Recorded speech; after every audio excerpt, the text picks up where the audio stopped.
all the action this evening right here next to the River Sill, next to the Kletterzentrum here in Innsbruck. It is the women's final of the first round of bouldering in this Austrian Climbing Summer Series. Mattea Puzzi, the first climber out, and Charlie Bosco had just been joined by Anna Sturr, who's impressively not out of breath, having just run across the athletics hall from doing her German TV work.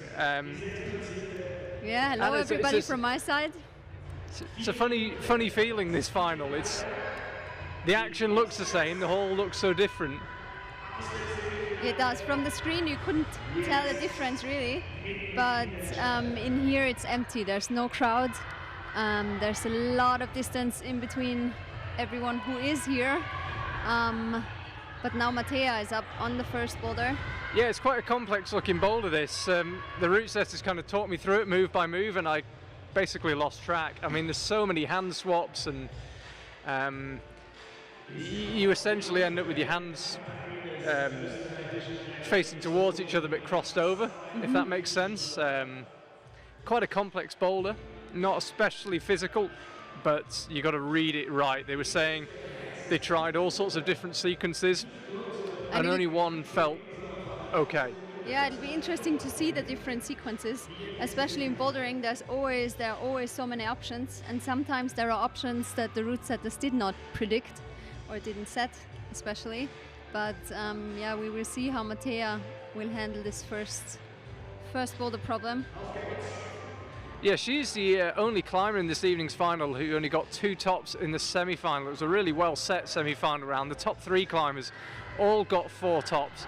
Then there were 2 climbers who finished 4th and 5th. They had 3 tops, and Mattea Puzzi, the highest ranked of the 4 climbers who only had 2 tops. So she's the only finalist who got 2 tops in the semi-final. She managed to get all 4 zones there though, and still not quite got to grips with this women's one. World Cup rules here, 4 minutes, and it's 4 minutes flat, remember. None of this, if you've left the ground, you can finish your attempt. 4 minutes flat, 1 climber at a time, and we've got the women's final, and then there'll be a short break while the wall gets reset, about an hour and a half, and we'll be back with the men's final. Mattea is 19 years old. She lives in Innsbruck. She has moved here 1 year ago. She grew up in Carinthia, in another part of Austria. Studies maths at the University of Innsbruck, and yeah, she's someone who usually reads the problems quite well, and we'll see if it will actually work out for her tonight in this final. Yeah, she's definitely got the right idea. You end up with your right hand on the left hand of those 2 holds, and obviously your left hand on the right one. It made sense in my head. It'll hopefully make sense if she actually does it. Yeah, she's brushing the holds, brushing the chalk off, which is really important. You want the best friction you can get. It's been very little time to adjust the difficulty level of these boulders according to what the setters have seen, because there's only 1 wall and it will host 4 rounds of climbing today. So the route setters haven't had much time to work on it. They were fiddling with the last move of boulder number 3 until pretty much the last second, but they got the difficulty level right in the qualifiers and the semi-final, so hopefully they get it again this evening. But Mattea Puzzi, no top for her, takes her brush off stage. If you didn't watch our semi-final coverage earlier, that was one of the new features of the Corona era competitions. Climbers get their own brush that they hang on to for the whole competition. They bring it out with them, they do the brushing themselves, and they take it backstage.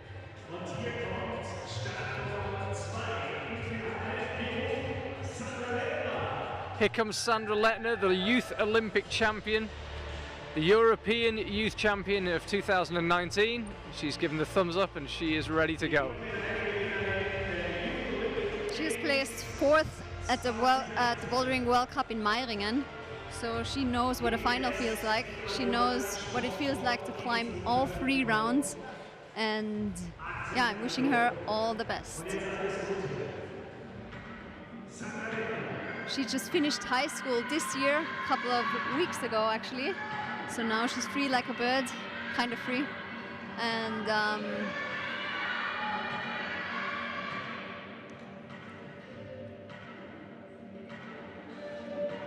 Tricky first move.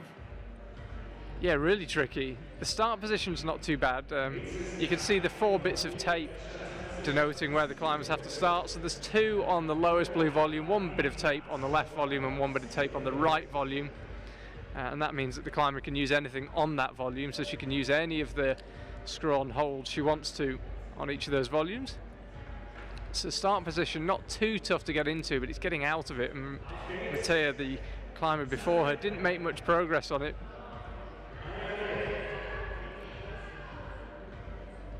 Let's see what method Sandra goes for. Well, we said there was no crowd in here. There's actually quite a lot of noise being generated by the climbers, all of whom are sitting 2 meters apart from each other, but they're making plenty of noise. Yeah, there are designated chairs for all the climbers. No, yeah, there are lots of distancing. Yesterday I came in for the qualifiers and there's a chair labelled with your name. That's where you sit. You can't sit anywhere. You can't go and sit next to someone else. Yeah, Austria Climbing, the federation actually had to write the concept, and they had to confirm it with the sports department. And yeah, there are very strict requirements in order to be able to actually organize this comp, to hold this comp. And I think everyone is happy to be back on the mats, climbing some comp boulders, even though of course it feels different without a crowd behind you.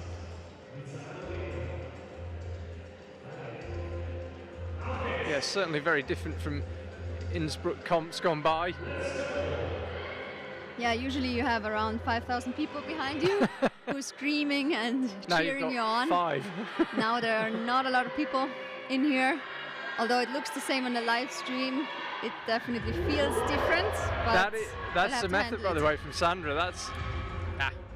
That is the way to do it, apparently. And that was a very good attempt from Sandra. She has around 1 minute left on the clock. So it should be plenty of time. But of course she has to take a little bit of a break before she'll go again. I said it's not a particularly physical boulder, but I guess holding yourself in with your arms straight behind you is actually a little tougher than it looks. Oh yeah, definitely. And I mean, if you look at the screw holds, these are no jugs. I mean, they are very hard to hold. It's a tough holder problem for sure. And it's also difficult to solve, to read. Come on, Sandra. We should point out, by the way, although it wasn't on our broadcast, climbers did actually do observation. We could see them behind you when you were doing your German TV work. Again, another very noticeable element of this new coronavirus competition, as Sandra decides enough is enough. Another very noticeable element was that all the climbers are wearing masks for observation. Yeah, of course. I mean, you can't have the distance when you're observing the boulder. You need to be close together, and the masks are important when you don't have the distance. And now one of the favorites for today's final is out. She's the world champion of Innsbruck 2018. I still get goosebumps when I think about that final. And now she's out on the mats. Came down to time, didn't it, on the final lead route? Yeah, it did. And Janja Garnbret was messing around just below the top, and it... Oh, exactly, yeah. Jessie was faster, and that's why she claimed the title in 2018. Yeah, it was amazing. And it was so close, and oh, yeah, I still remember that. Jessie climbed brilliantly that whole championships. And now she knows that she's actually in a good position, Jessie, because she qualified in 4th. So she can put the pressure on the other women, Petra, Jo, and Eva, who come out after her. But in order to put pressure on them, she actually has to get to the zone or to the top, preferably. And of course, she knows she has a lot of experience. She'll be aiming for the top. Jessie was on really strong boulder form for much of 2019. Obviously, we haven't seen her in action on a world stage since 2019, with much of the World Cup calendar being cancelled or postponed. Yeah, she took part at the Studio Block Masters, but of course that's only a Masters, not a World Cup format. But she placed 4th at the only international comp so far this season. And yeah, she had a brilliant lead season in 2018 and a good bouldering season in 2019.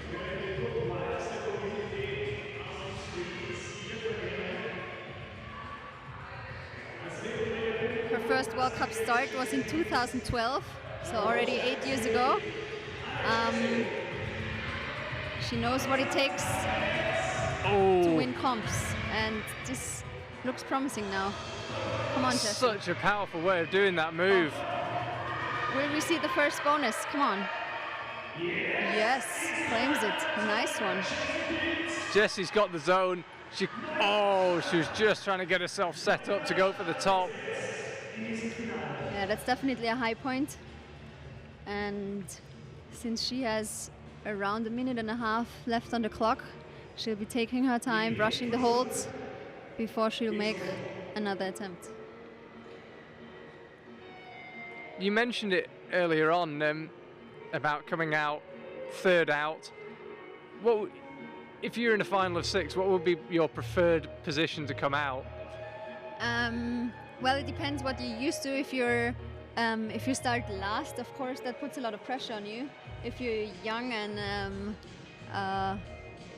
get out first, then you can actually be the one who's setting the high points, which is a really good feeling.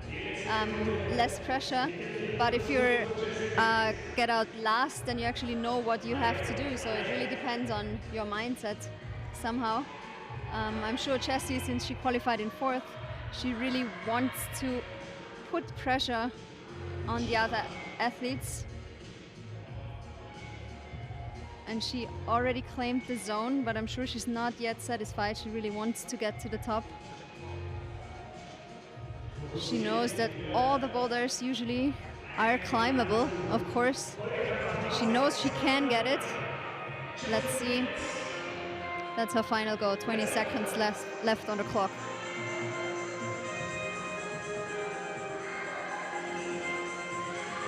You can see, even though she's done that move before, it's absolutely at the limit, because she did it once and then fell twice more. So Jessie takes the first zone from one world champion to another. 2018 lead world champion gives way. Here is the 2016 Boulder world champion. Petra always looks like she's having fun on the boulders. You climbed alongside her, including in that final. What's she like to be in a final with? Oh, I really enjoy being in the final with Petra, for sure. We can always observe the boulders, see the different methods, and she always has a very positive attitude, which is really motivating. And she definitely wants to win this event. I mean, she knew exactly what she wanted to do there. No hesitation. Yeah. The tricky bit will be releasing that left foot. Boah.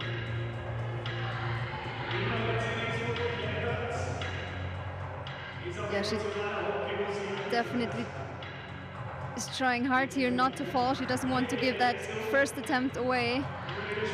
And of course she knows that Jessie did not succeed, so she can be the first to get the top here, but Petra found 4 tops in the semi-final. It just came down to attempts, the ranking, and she's looking really good on her first attempt here on boulder number 1. She looked like she meant business in the semi-final. And she comes up just short, heading for the top. I actually asked about that top hold, and they said it's okay, but you need to arrive with a bit of control. Yeah, it doesn't look okay to me. I mean, it looks really bad, actually. You'll have to really control that move. You can't jump to it. And but Petra looked really, really good on the first part of the boulder. She has 2 minutes left, and it will be interesting to see whether she decides to have only 1 more go, or maybe even 2, because she stayed on the boulder for quite some time now. Yeah, she was on there a long time. I see her smiling again, as if she can't really be bothered doing the lower bit again. It was so physical and it took so long. I think she knows now that she can do the lower part. She knows it's about the top. And she decides to give it another go at 140 already.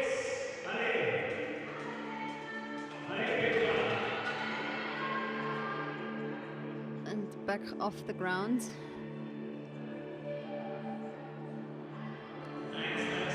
So she fell on the very last move, but she looks so solid on that first attempt. Very reminiscent of her on boulders 3 and 4 in the semi-final. You can see, even though she's done these moves before, she's absolutely at the limit. Put her foot on the higher hold last time. This time she goes for the slightly lower one. But it looks, yeah, you can see while Petra is climbing that these moves are not easy. Come on. She's trying really, really hard.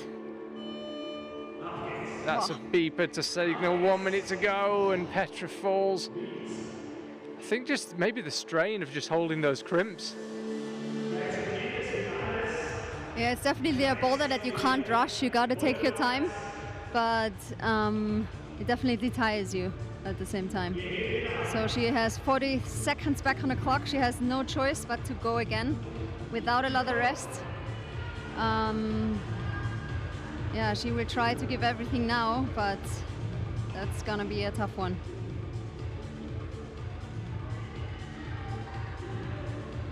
That's what she's trying to hang on to. And sadly for Petra, it was a case of first go, best go.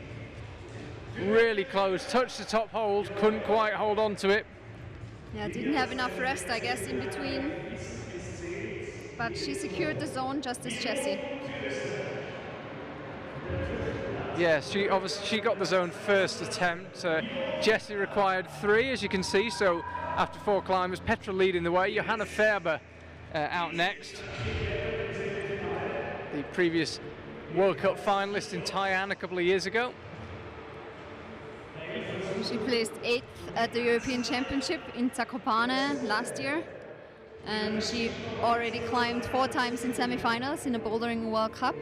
So she knows what it feels like.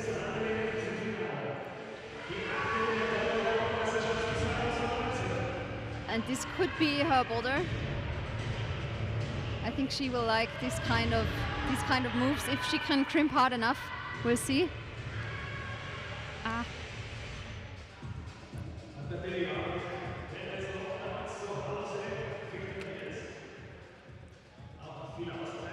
Didn't like that right hand, just never quite looked comfortable on it, couldn't quite get the left foot to come up. Petra Klingler just looked so smooth on that first attempt, couldn't convert it. Yeah, but you could see on the other 2 attempts of Petra that it's not easy. It's hard to stay on the wall, especially because you have to take your time, and yeah, at the same time it tires you out if you take too much time. So. But I think Jo has the same method as Petra. She wanted to palm again with the left hand now. That's what she tried before. Maybe she'll try again. We'll see. Come on, Jo. Yeah. Not quite. Petra managed to stay in the wall like this, on the wall. Jo is back on the mats. Just over 2 minutes left for Johanna Färber, and then we'll be seeing Eva Maria Hammelmüller, the final finalist. It would be great to see at the top of the boulder. Yeah, maybe we'll see it from Jo. She has 2 minutes left. Half of her time is up. And she gives it another go.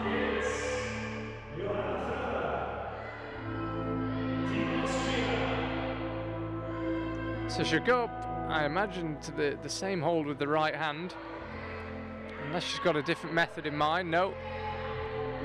Goes up. The tricky bit has been getting the feet engaged. I think she thought about using a knee, but it was a little bit too far away.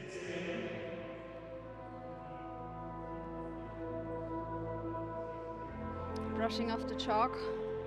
Don't forget. Important. It's kind of warm in here already. Yeah. Outside it's around 30 degrees, I guess. Yeah. And in here we'll be at 25, I reckon. What it's warm, yeah, it feels quite humid as well.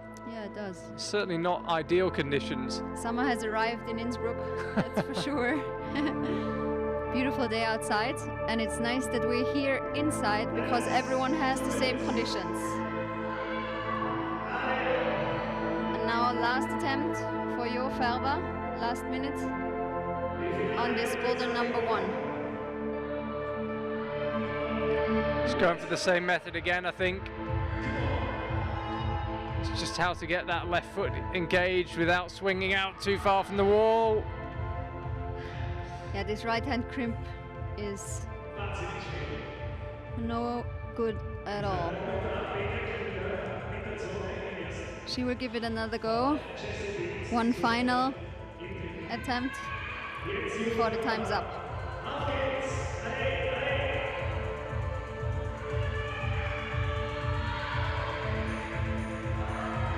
This time she's got the left foot on. This looks a little more promising. She can't get the left hand engaged and, and maybe foot she was swung a out little behind her. stressed out now because she knew the time was against her. But that was a good attempt actually from Jo Ferber. Only Petra and Jessie managed to get the zone on boulder number 1 so far. Well, here comes Eva Maria Hamel-Muller. We gave her a big introduction in the semi-final, said how strong she looked in the qualifier where she was top of the rankings. She backed that up by coming top of the rankings in the semi-final. What a statement it would be if she could top this boulder when no one else could do it. Yeah, and she's in a nice position right now because although she's out last, she knows that nobody has topped it. So she is in a comfy position to be in, actually. And she's super motivated. Yeah, she's won both rounds of the competition so far. Can she win the third and final round? Be an amazing story with a final as strong as this one. No problems at all with the first move into that strange cross position. And already out to the zone. Eva Maria Hamel-Muller has absolutely dominated this competition so far. Can she find the first top? The feet slip. Very strong attempt though. Well, really strong attempt, yeah, for sure. Good try for Eva. Now I think it's important that she will take her time before she makes another attempt. We saw that with Petra, that she rushed it a little bit, and it is definitely tiring to have too many attempts in this boulder. So it'll be good for her to take a step back, try and relax for a minute, and then give another go. She has secured the zone, so now she wants to get a top in this boulder number 1. Give us an insight. What will the afternoon have looked like for these climbers? They finished around 11 o'clock. What do you do in between rounds? Usually you get something to eat, which is really important, that you have enough energy for the next round. And then try to relax, which is also important. Try to cool down, calm down as well, calm your nerves, because comp climbing is exciting and nerve-wracking at times. So for me it was always important to actually chill out. And now Eva is already at the zone again. Same thing, feet slipped. She's got time for another go though. Yeah, she has enough time, that's for sure. The question is, does she have enough energy? So you were just saying you calm your nerves right at the moment when we weren't calming her nerves because she nearly found a top. But yeah, you got to try and switch off, I guess, between rounds. Yeah, that's really important. You have to go somewhere, or I mean, I guess everyone's different. I can only talk about myself when it comes to this, but I always had to go somewhere where I can really relax and not think about comp climbing at all. And Eva's already back on the wall. I hope that wasn't a bad decision. Come on, Eva. Yeah, she's on the wall pretty early with a whole minute to go. It's always hard to know when you should actually start your last attempt. This is looking really good for Eva Maria Hamel-Muller. Can she keep the feet on? She cannot. 3 times she's been on that volume and popped off. I think, yeah, she's lining up for another go. She has actually got time for another go. Yeah, of course she'll try. I mean, she'll try to the last second, but yeah, her chances are definitely worse now. Frustration for her and for Petra Klingler, both of whom had a good look at the top move but couldn't make it work. She actually moves ahead of Petra on countback. Yeah, so 3 women were able to get the zone on boulder number 1. Now over to number 2. This is on the far right-hand side of the wall. Mattea puts the first climber to attempt it, as she will be on every boulder. First thing she does is come out and give it a brush. And again, the setters were testing this pretty much up until the last minute. And we're at the second boulder already. The green volume wall. Yeah, some big dual texture volumes coming up. Couple of methods of doing this one. I was watching Jörg Verhoeven test it. He knew the method though. That's a big advantage. Yeah, that's always a big advantage. If you know the method, then it seems easy to get it. But if you're out there trying different methods, it's very tricky to be in a position of an athlete. Mattea is usually very good at trying different methods, switching between different styles, and now she's thinking about what to do on this green slab.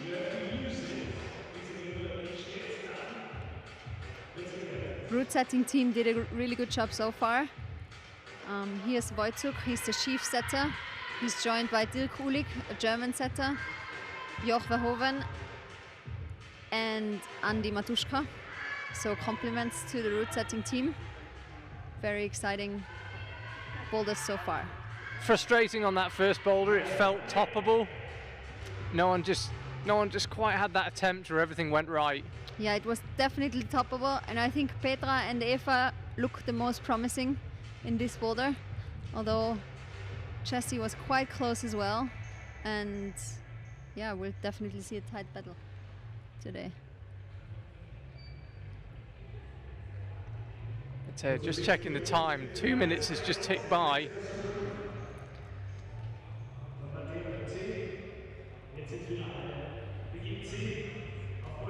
Will she pull on for another go? This should leave her time for at least one more attempt should she need it. Yeah, Mattea is from the youth team, or a youth Austrian climbing team, although she is already placed 12th in a adult Bouldering World Cup in Munich last year. So staring down that zone hold.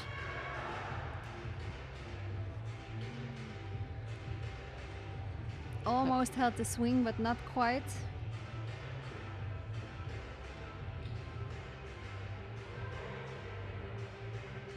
Somehow it's nice to be out first because she can set the standards here. She can show us the high points, and it's up to the other girls to show us. So 1 minute to go now. You can see the dual texture holds really limits which bit of them you can use. Pure concentration. Yeah, there's the zone. Yeah. Oh, sticks it nicely. As soon as she begins to move left, that hold just gets worse and worse. Yeah, that seems to be the crux, to actually not only get the zone, but then move your feet over toward the left-hand volume. And I think that will be that. No, pulls on again. In final, it's actually easy to pull on again because you have a lot of time behind the wall to relax and to gain energy again. Whereas in semifinals, you know that you only have a 5-minute break, and it's a lot tougher. And time is up for Mattea. Too bad. It was a promising attempt. Just checky, I think. Yeah, she got the zone. Yeah. No top for Mattea. Sandra Lettner will be the next climber out. As yet, the only woman to have ever won an Olympic medal in climbing in the Youth Olympics. You mentioned it during the semi-final, was hoping to go to the Senior Olympics, but we'll have to wait for her shot at that.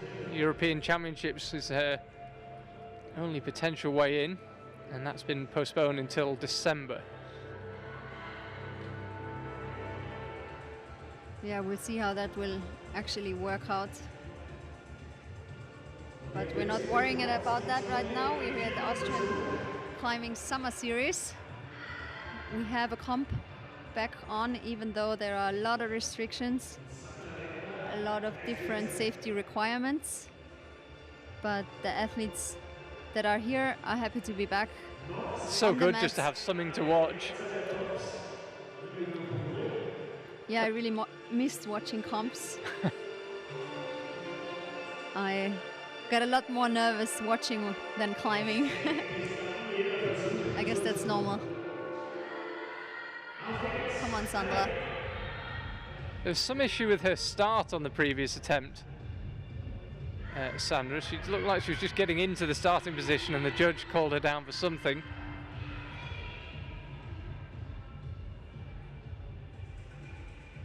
And again, judge called her down again. Yep. This is a difficult situation for a climber to be in. She knows she did something wrong, but anyway, she has to calm down, not be mad at the judge, but concentrate on her climbing, which is not the easiest thing to do. I suspect they said she wasn't in a stable position. She just tapped the volume. There she is. Yeah, probably. And now it's important to not let that influence your performance. Try to concentrate on the boulder, not on the decision of the judges.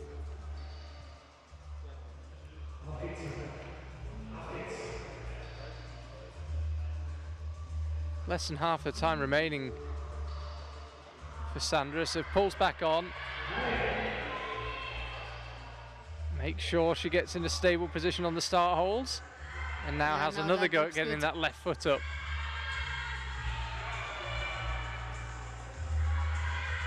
Sandra is a youth world and youth European champion. So from the youth category, she knows what winning feels like. Yet to prove it for the adult category. Same again, that blue hole probably doesn't feel too bad when you're over to the right. As soon as you start moving left, which you have to do, it just gets worse and worse. Exactly, I guess it's okay holding it, but then moving on over to the left-hand side seems to be the crux here. A feeling familiar to most climbers where you can get into a position you just can't get out. True that, yeah. Now it's the last minute for Sandra.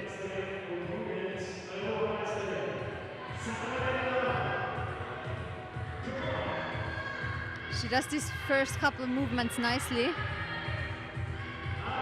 Now then, can she do a foot swap in that position? She can almost do it.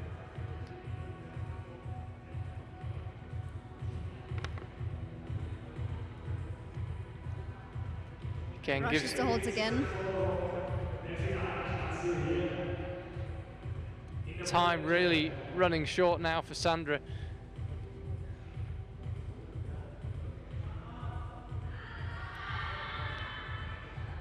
I think a zone would be a good result, to be honest. Yeah, that's right. The zone would be important for her now. Oh, can't do anything here in that position. And that's it for Sandra on boulder number 2. If looks could kill, that judge would have just fallen off his chair. Got stared down by Sandra as she walked off the boulder. You can see there, Matteo Pozzi, by the way, was awarded the zone on the 4th attempt on that boulder. And although she touched it, I don't think Sandra will be awarded the zone. Here is Jessie. Yeah, now Jessie knows that nobody else topped boulder number 1, so she's not far behind everyone else, which is nice. She can now set a new high point, and we'll see if that's going to happen.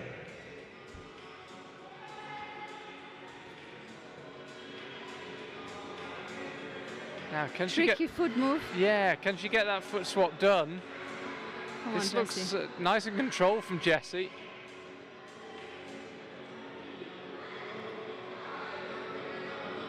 Wow, zone first try.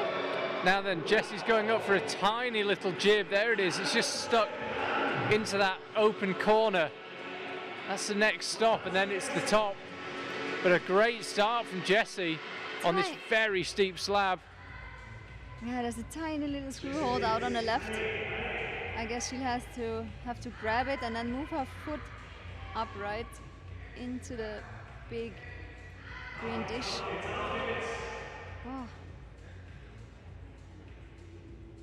Possibly wishing she had a chalk bag with her. Maybe, She yeah. suddenly had to come back down and reset. She definitely has to commit to do that move somehow. And then try to get her foot up. Wow, I really don't want to swap positions right now. Come on, Jessie. The problem on the slab is that you always have time to think.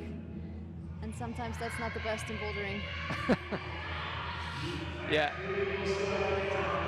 She tried to go all the way. Bah. I see the theory. Yeah, it would be a good idea. It'll be interesting to see whether that'll work out. Again, that jib is the kind of hold you could miss. That tiny little screw-on hold.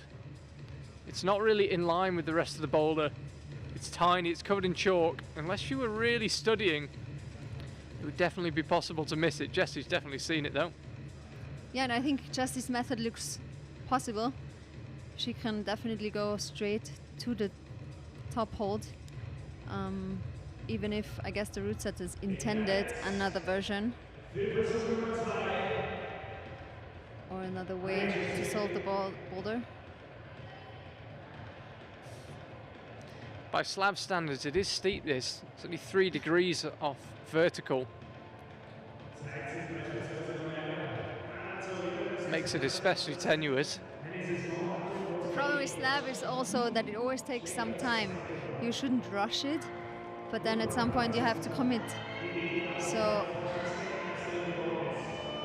the starting position is okay. Now she's got 1 minute left on the clock.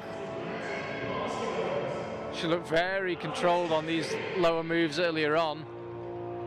That's right, she did. Trying to go all the way out with the left foot because it'll save her some work Wow. later on. Nice job. Now then, with less than a minute to go and having burned quite a lot of time just getting across to the zone. Yeah, what way will This will she be the actually last go go. for?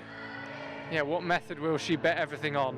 Oh, Because she tried won't to have go time for into another the go. corner here. Nice job. Come on, Jessie. Oh. Ah. You can see how tenuous it is. She looked down to position her foot. Yeah, she couldn't really see the foot, and I wonder whether it would have been possible to stand on the green volume, but I guess not. Because why would the blue hold be there then?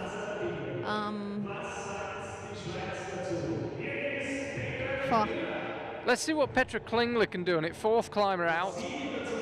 Runs across the stage. Yeah, and all of these women are longing for a top, of course, and it's only a matter of time who will actually get the first top.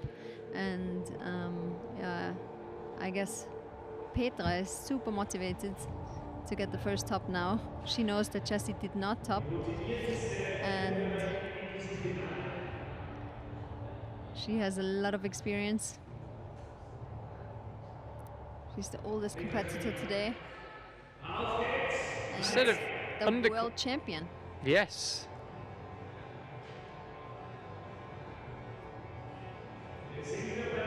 Now then, what is Petra thinking here?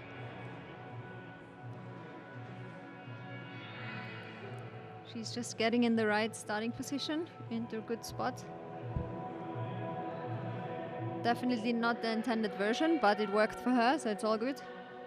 She's still on her first attempt, trying to get over to the zone. And she does take her chalk back every single time, I think. Yeah. She has it with her, just in case that there might be a position where she'll be able to chalk up, which is what she does now. Looked a little touch and go on the foot swap, but she held on to it, and now she seems in a pretty solid position, a bit like Jessie again. I was about to say, I wonder if she'll just chalk up and pause. Yeah, in bouldering you can't control every move. It's impossible. Sometimes you gotta decide and go for it. And I think she moves into the corner just like Jessie and opts for the blue foothold. Yep. Wow. That looks so hard. Come on, Petra. Wow. She's thinking about going direct, I think, without the jib. This might be her first top. Ah! So Petra has slapped the top hold on both boulders but not stayed on it. 2 minutes to go. But it was interesting to see for me that she did not actually use the screw hold for the last move. She had it before, but then she let go and placed her hand a little bit lower. And it looked possible without the tiny hold. Yeah, it looks possible. Maybe the hold is just really not good at all. Maybe that's the reason.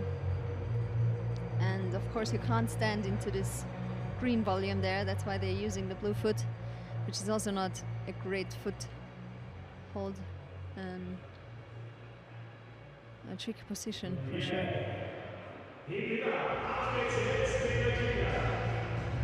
So Petra pulls on again. Will she do the hand swap on the starting hold, or will she just go straight through? No, she's going for the hand swap again. Really likes that method. Sometimes worth doing a couple of extra moves if it just makes you feel a little more comfortable. And especially if a method worked out before, then why would you change? 1 minute left for Petra, back on the zone. She's got plenty of time to figure this out. Nah, every time you're on the slab, somehow time's disappearing. Not only when you're climbing, but also when you're watching other people climb. It's just the same. And of course it takes more time. Her method on the first move takes more time than for the other ladies. She's done well to get back up here so quickly. Yeah, she's back in control. She's longing for that top. Come on, Petra. Getting her foot up. And now the decisive move. Come on. There goes Petra, both hands on the top, but can't stay there.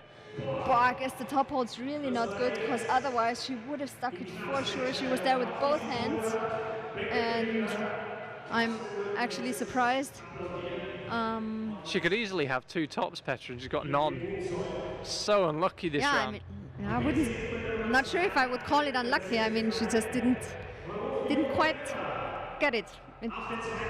These are hard boulders, and yeah, you need two hands on the top for 2 seconds.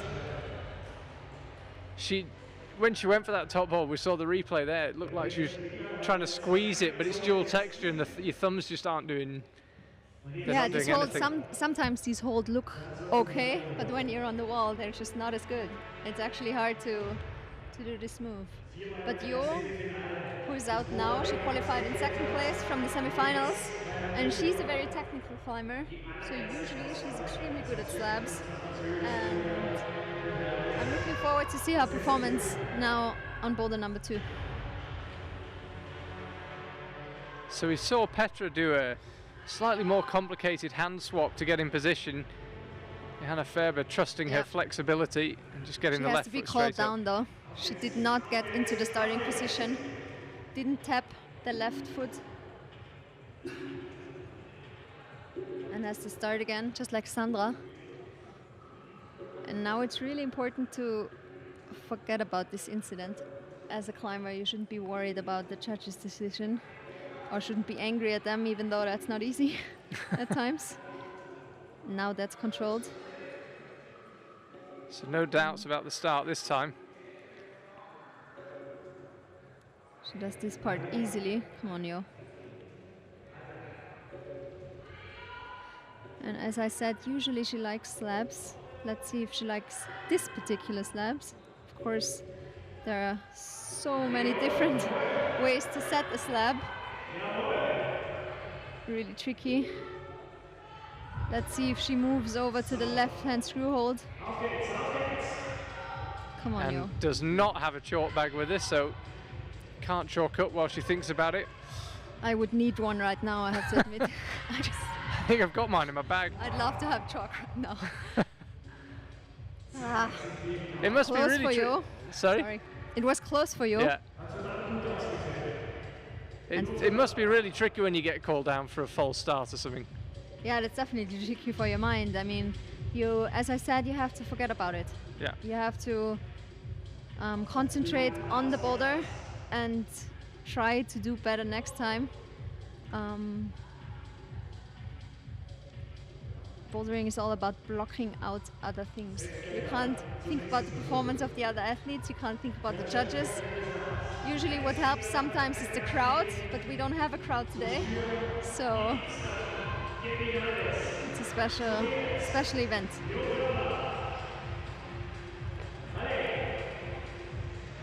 Now then, what is she trying here? Wow. Whoa. Really uncomfortable looking foot swap. She's not even looking at the top hold. I think she definitely wants to use that tiny little jib in the corner. Yeah, and this looks really promising for Johanna Fair, but she's got the foot up. She goes to the top. Gets it with one hand, but not the other. But this is a tricky top section. She has 50 seconds left on the clock. I don't know what time. Time is always running when climbers are on the slab. Somehow it feels like she's only had 1 minute. I know, you look at the clock and you think, no, really? Yeah. Having to rush things a little bit more, kind of slap the feet through this time. Couldn't go down to swap her feet, but she has got time but you can to do this. She's got one more attempt at this top method. Got the foot in place. You can do it. And she finds the first top of the final, Johanna Fair, but she had a good look at the top section on the previous attempt. This time, she makes it stick. First climber to find the top. Nice one, first one to top the boulder. Yeah, she can be satisfied. That was a very good effort with, I believe, 15 seconds left on the clock. Oh, and there you can see her smile. Nice one, Johanna. But just as we said, you've got to forget when something bad happens. You've also got to forget when something good happens, because she's only halfway through her final. Of course, but it will definitely give her a self-confidence boost, which is nice. Always good if you can think back to positive events or to tops that you've already collected. And now Jo has definitely put pressure on Eva, because this woman knows that Jo has topped. Again, she has to forget about all of that. She just has to concentrate on her own performance. Well, she was the best climber in the 2 rounds we've seen so far in the past 24 hours, so she's certainly capable of doing it. Yeah, definitely. She has shown a great performance throughout this first Austrian Climbing Summer Series. And this is her first attempt on this tricky slab. Looking pretty solid this time. Looks solid, has her chalk bag with her, which she just used to chalk up. Now she's moving over to that tiny little screw hold in the corner. Just a tiny bit too fast. Trying to give the holds a good brush in order to have the best friction. Of course, she is the last climber out, so she's already had 5 climbers' hands all over these holds. Conditions probably not quite as good as they were for the first climber.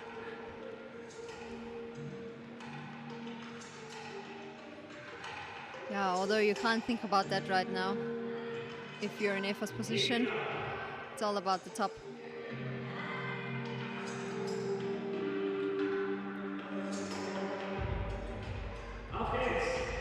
Come on, Eva.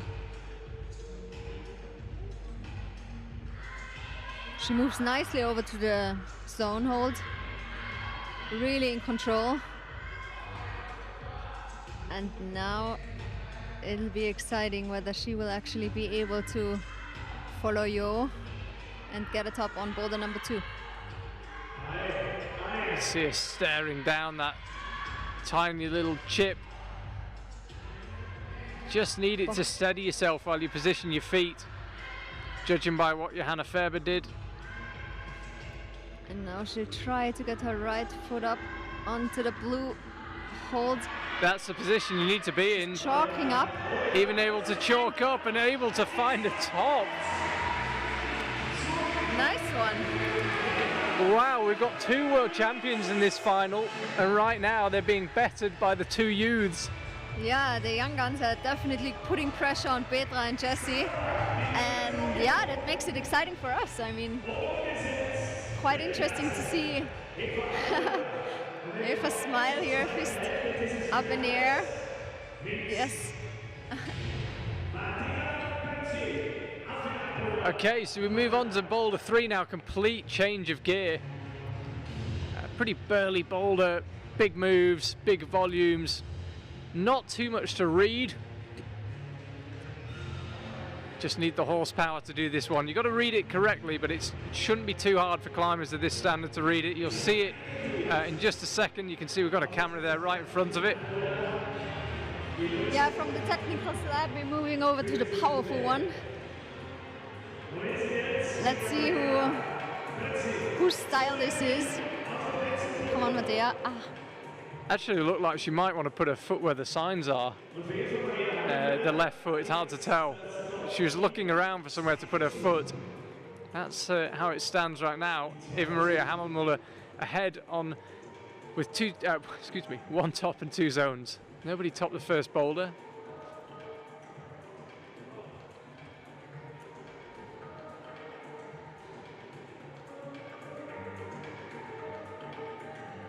Yeah, and Mattea is taking a break for a minute, looking at the boulder, trying to see whether she forgot something, whether there's another way, and is now pulling back on.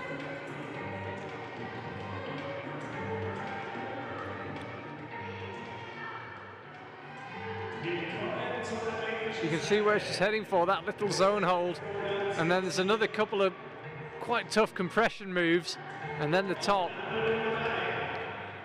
Yeah, the problem is she couldn't really decide whether she wanted to use her right foot or her left foot, and I think it would be better if she could decide on the ground and then go for one method once she's on the wall. Of course, it's always easier said than done,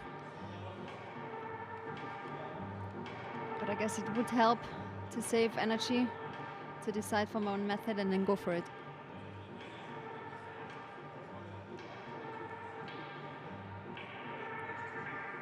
Just having another look at the boulder, just trying to figure out if she's missed something, whether there's another way of using her feet while she goes up to that zone. She's got no trouble at all with the first moves.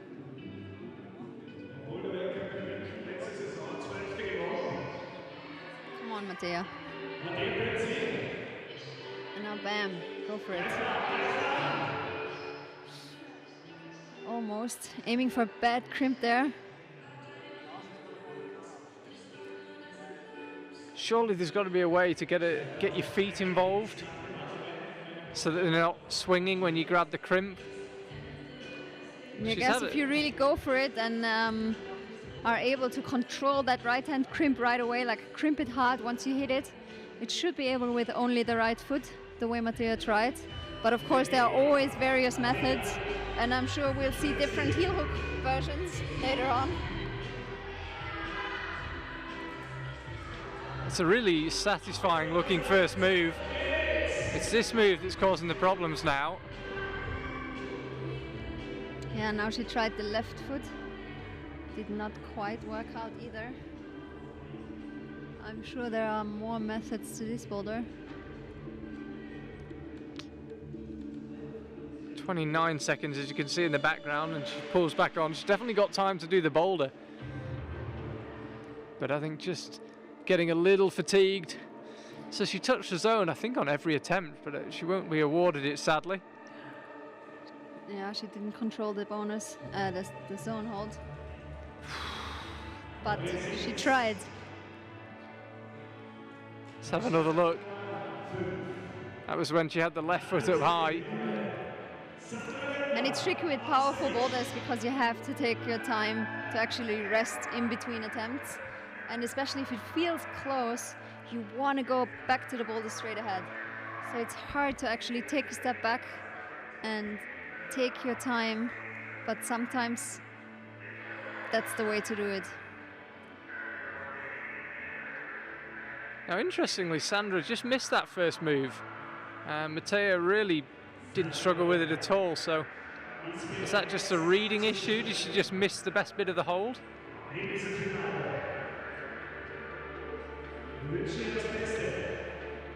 Yeah, chalking up again.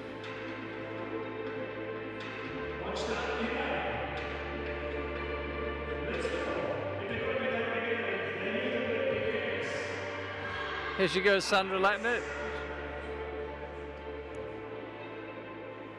She was 4th in Meiringen already at the Bouldering World Cup, so she knows what a final feels like. Yeah. And she knows that she has to take one boulder at a time. Of course, boulder number 1 and 2 didn't go according to Sandra's plan, so she definitely wants to improve in these last 2 boulders. Yeah, she's the only climber actually without a zone so far, Sandra. It's a little bit of catching up to do. Yeah, and it's also hard to block that out, to focus on the boulder itself rather than on the prior attempts. Bouldering's tricky.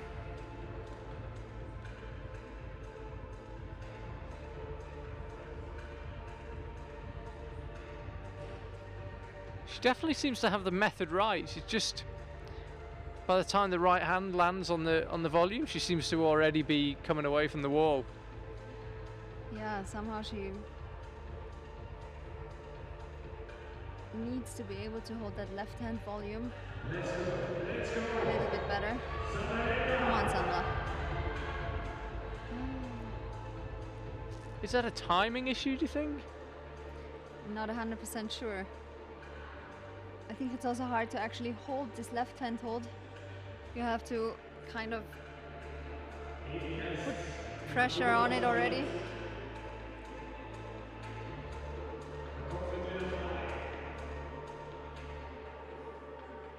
She has 1 minute, 15 seconds left on the clock. Come on, Sandra. Yeah, it's interesting. By the time she reaches the right hand, she's already moving backwards. Yeah, somehow it looks as if she can't actually hold the left hand too well. You have to press these 2 volumes against each other, kind of, to be able to hold the swing. There are no feet anymore, and that's tricky.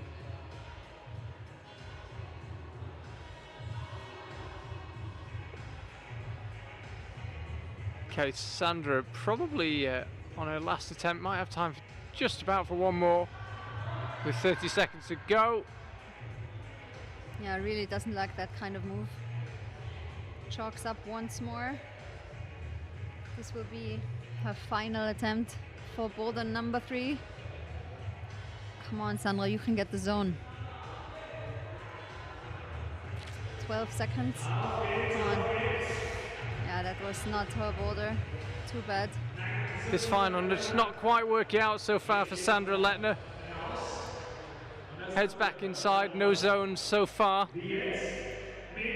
Jessie Pilz will be the next climber out, the 2018 lead world champion, crowned here in Innsbruck, her adopted hometown. Yeah, and that looks as if this boulder could suit Jessie and Petra. It's a powerful style. And Jessie and Petra both don't have a top yet, so they're both looking to get to the top of the boulders. They know that Johanna and Eva have secured the top already, so come on. They will have to try hard, or Jessie will.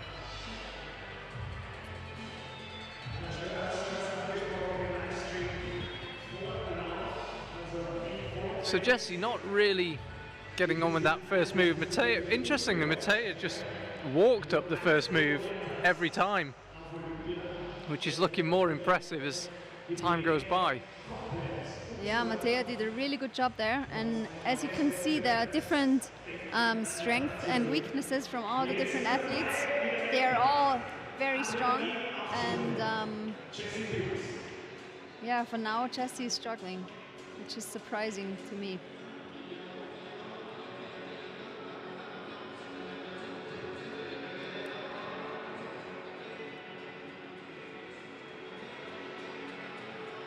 Already well over a minute elapsed for Jessie.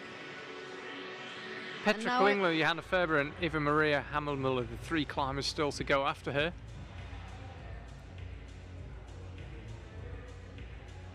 Come on, Jessie. Oh, she's really struggling with that move. Hard move, and it's important for Jessie not to be too angry at herself, but to try and focus on this problem. Although, of course, she knows that she needs a top if she wants to be at the top of this field. She's got both zones so far, but no top.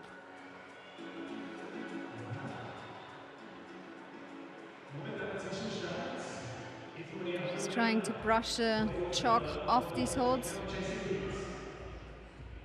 to get the best friction she can get right now. We have about 25 degrees in here, I would say, maybe a little more. Yeah, it feels as warm as it has done all day, actually. Definitely feels warm, and it's also quite humid, so brushing is very important when you want to stick these volumes. She gave that attempt absolutely everything, Jessie, but still couldn't quite stick it.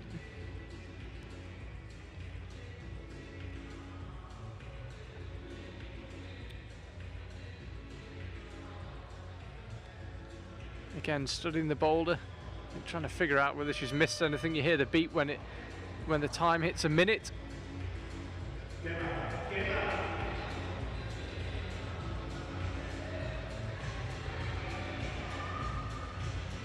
Still a little short, Jessie. I have to say, when we watched Mattea out first, the move looked like a bit of a gimme, just an easy move off the start. Yeah, I mean, you shouldn't forget these are the top 6 athletes from today's semi-final.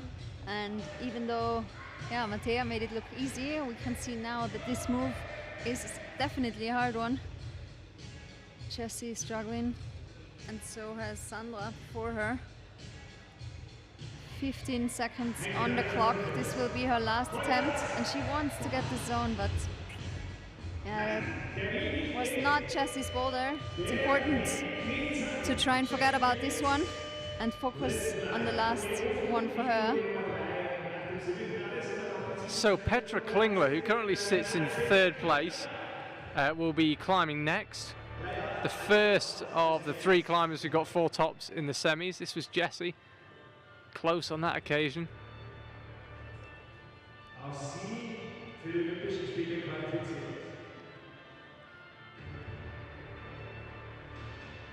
Yeah, and Petra also did not top a boulder yet.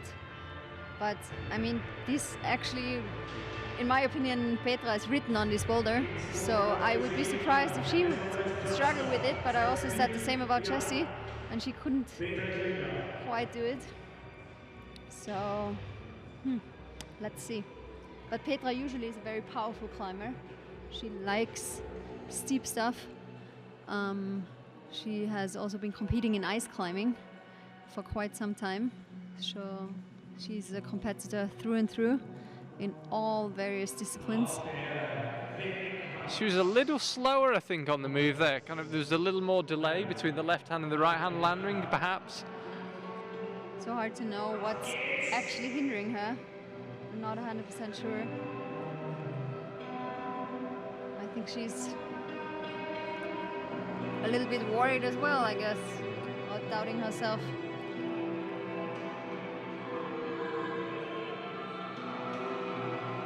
But that's a good tactic, to actually give it a rest for a little while, brush the holds, try to get in the right mental state.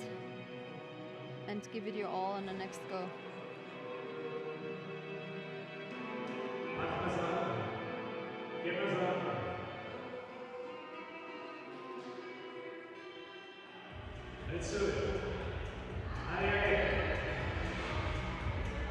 Here goes Petra, third attempt. Oh, and she really got a solid left hand on that top volume.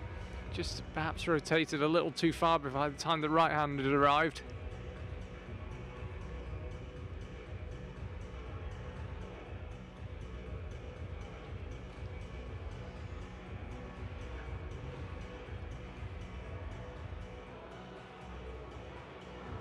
One minute 30 left on the clock. Plenty of time. And but of course you always want to get back into the boulder, especially if the first move is out for them, and now she might have some issues with her hand. Yeah, she's just asked to tape it, what presumably is a little cut. Yeah, the climbers are not allowed to bleed. This was a rule before Corona. Of course it would be unfair for the next competitor, so she needs to 1 minute left on the clock, and she has to tape that. It is actually bleeding quite a bit there. You can see some blood's already made its way onto some of her other fingers. Yeah, the problem is that all these volumes are brand new, and 3 rounds, that definitely, you can see that on your skin. It's very very hard on your skin, and a lot of climbers have issues. There. So 35 seconds. Yeah, 35 seconds left. Come on, Petra, you can do it.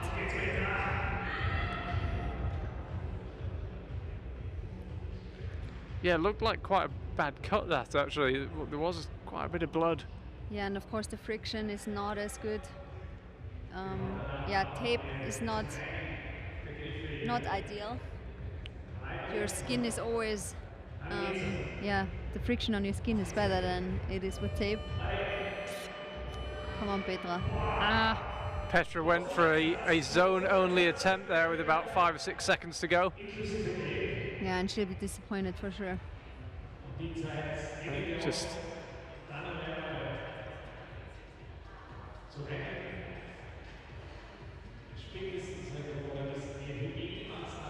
Just giving the bit of spring cleaning before she heads off. Yeah. Thanks to Petra for cleaning that boulder. Yeah, she'll be disappointed for sure. She definitely wanted a top, and now Johanna Faber now, one of only 2 climbers with the top. She top boulder 2 on her 4th attempt.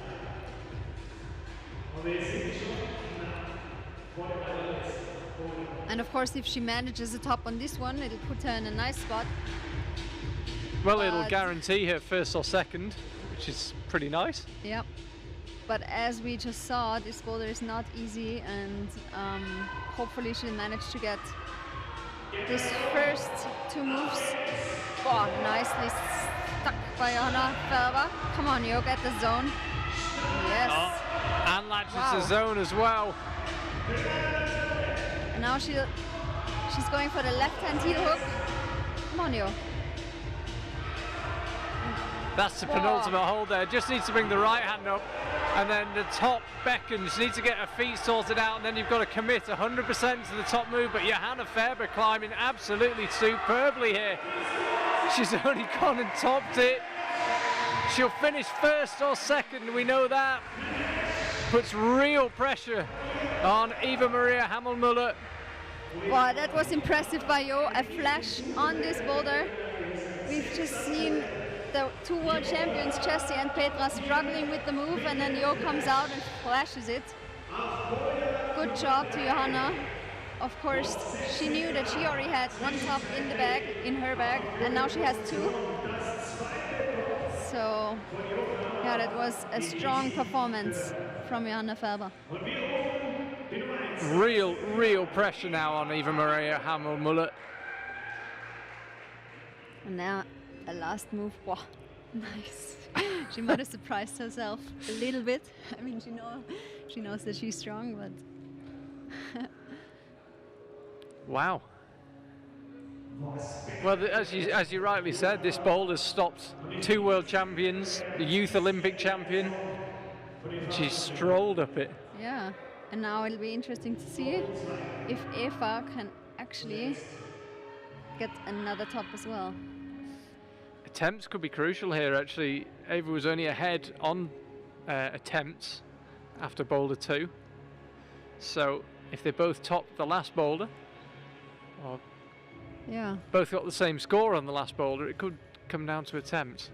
Of course, Eva still has to top the 3rd boulder. Yeah, but okay. we just saw that Jo proved us that it's possible, so she can definitely do it, but she's also struggling with the 2nd move.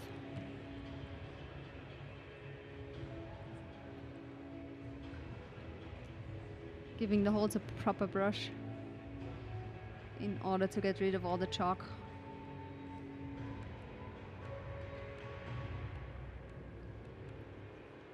Es ist machbar.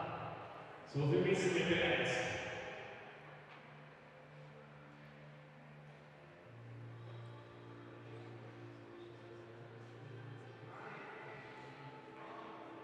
Well, this would put Johanna Faber in an incredible position if things don't change.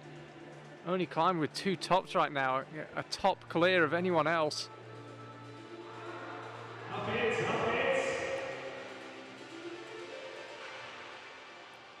And as with and so the far majority of the climbers struggling with this move. Only Johanna and Mattea managed to actually do this move.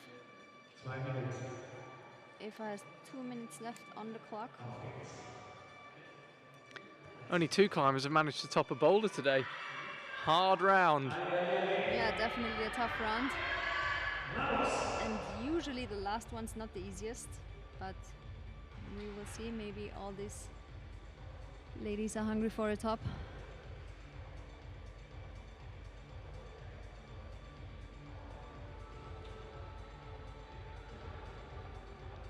Less than a minute and a half to do something about this. Johanna Faber's out in the lead as it stands.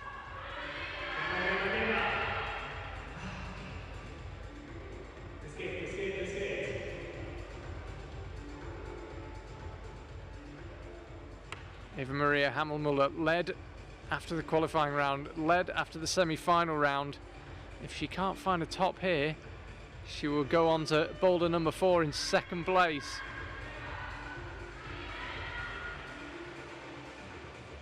Getting a little frustrated now, I think. Yeah, it's not easy if you get shut down by the first move. Always a difficult situation to be in. Somehow you want to calm down, relax, but then also you want to just go for it and get the zone. Come on, Eva.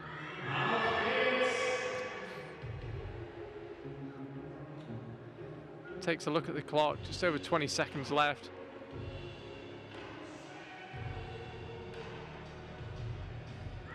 So this is likely to be the last attempt. And she's not going to have time to top it, even if she does pull back on for another go at the zone. So it will be Johanna Faber that leads the way. Yeah, and that makes the field quite open again. I mean, Johanna is in a very good spot, Eva's in a good spot, but then everyone else can still improve rapidly in this last boulder. We'll see how it goes for Mattea. Interestingly though, it's a 2-horse race for the win. Johanna and Eva Maria, the only 2 now who can win it.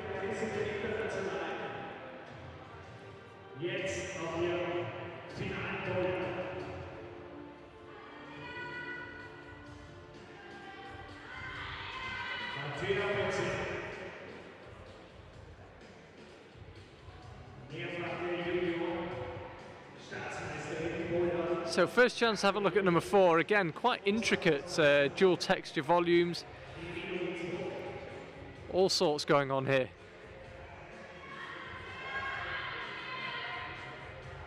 Yeah, but it's a good idea to try and catch the toe on this starting hold and move over with the left palm. Definitely a tricky problem to read.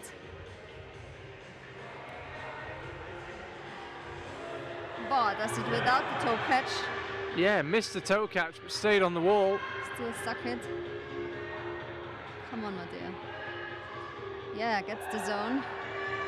So now she'll go out left and there's a tiny crimp and the best bit of it's blocked.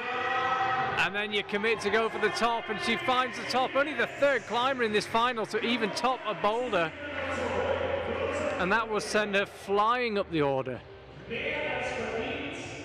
Second attempt. And this makes it a lot really interesting again, because boulder number 4 is doable for sure. And now everyone in the transit zone knows that Mattea topped. So the next one out is Sandra Lettner. And they're all aiming for a top right now. Yes, that moves Mattea up into third. There you see it, she's gone rocketing up the order. Yeah, she got 2 zones. Petra and Jessie also have 2 zones already, so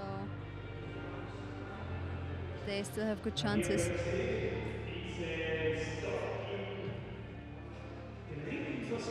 But Mattea already proved in the third boulder that she's very strong. She was the only one to do that second move. And Sandra is struggling on the first part of boulder number 4.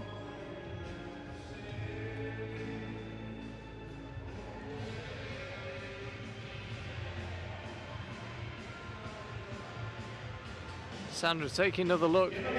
She's got to get that timing right, got to get the toe catch. Although Mattea missed it but managed to stay on. Certainly looks a bit easier if you can get your toe to catch.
Yeah, just short of the top. Didn't manage to get high enough somehow. But there's definitely time for another attempt. In diesem letzten Boulder des Achtelfinals um 20:15 Uhr die Herren in der Entscheidung. Und den einen Mann Deutschland ausstellt. Just 50 seconds left for Sandra. Never got close enough to that last hold. Managed to touch it, never really got on top of it. So here she goes again. Doesn't need the toe catch. Really solid through the shoulders. Yeah, solid first move, come on. She knows that she can get the top. So Sandra got that second to last crimp once again, drops back down before going up again. Here she goes to the top, short again, and that will be time up for Sandra. Frustration reign. She has secured a zone, but no tops for her in the final. Yeah, definitely disappointing round for Sandra here. Only 1 zone in the whole round. Of course, it has been a hard set of boulders, but Mattea just proved that boulder number 4 is doable. And yeah, we can see that Sandra was just short. Somehow she couldn't really get any movement onto the last hold. Jessie Pilz out now, can't win this competition, only 2 climbers can win it. But of course she's aiming for a podium finish. Yes, she is. I mean, it's Jessie Pilz, but it will come down to attempts. She definitely doesn't want to waste a lot of those because Petra is right behind her. Come on, Jessie.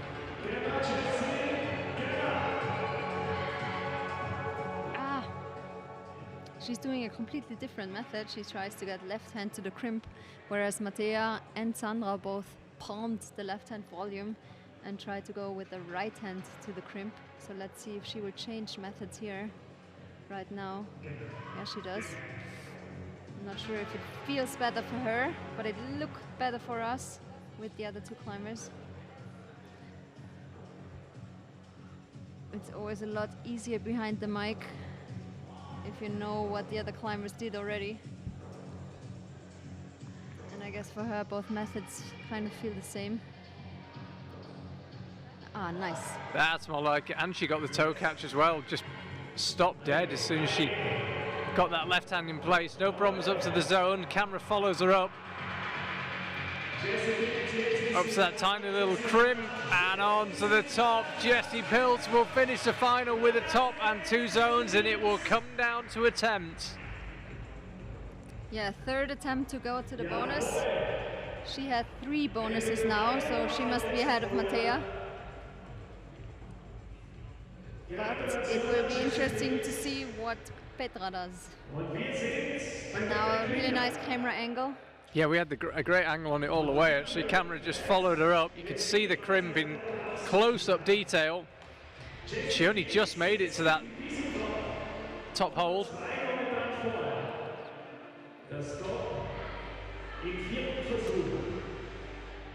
Yeah, she's on the 2nd place now, Jessie, because she has 3 zones. Although Eva and Petra can still get 3 zones. And yeah, Petra knows. She lost 1 attempt because her foot just slipped. But she will definitely try to get this top as fast as possible.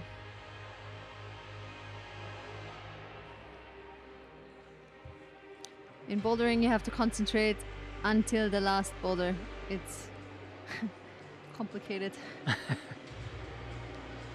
You need to be focused until the very last second of your last boulder, because this is, or can be decisive. Can decide everything, just as this boulder does right now. Not for the first time today. Petra doing the start move slightly differently to the other climbers. She claims the zone in the 2nd attempt. Jessie needed 3. Can she get the top? Petra just looking around to see if there's anything else she can do, but she's got her feet as high as her go. She's got her left hand in position. Oh, she can't. And just didn't really like the look of that last move. I believe that now she will be... She also uses 3 attempts to get to the zone.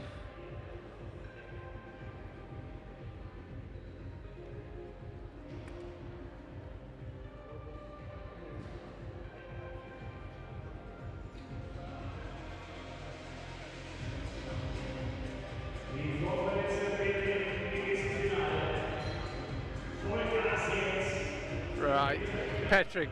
Yeah, Jessie had 4 tries for the tops, and Petra will need more. Come on, Petra. This is important now. That's the attempt that counts. Come on, Petra. Yeah, gets the zone. Now it's about this top move. Tries a different beta here. Yeah, completely different method. This is the way to go for Petra. 1 hand on the top and the 2nd one. She did this boulder her own way, but it worked out in the end. Petra Klingler finds a top. Completely different method.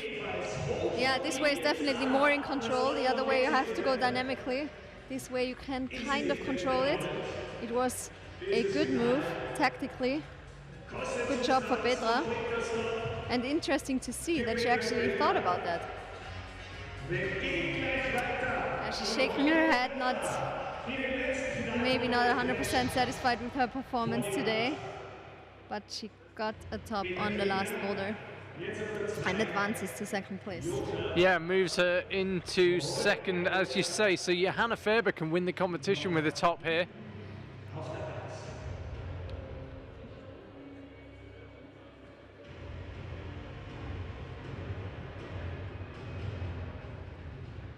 Yeah, Johanna knows that the win is possible for her tonight.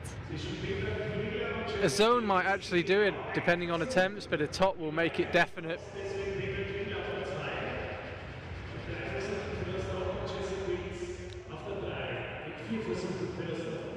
Wow.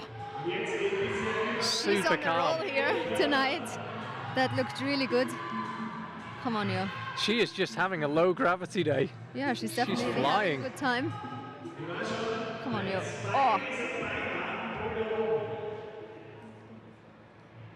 The other women struggled with the first move. She struggled with the move to the zone.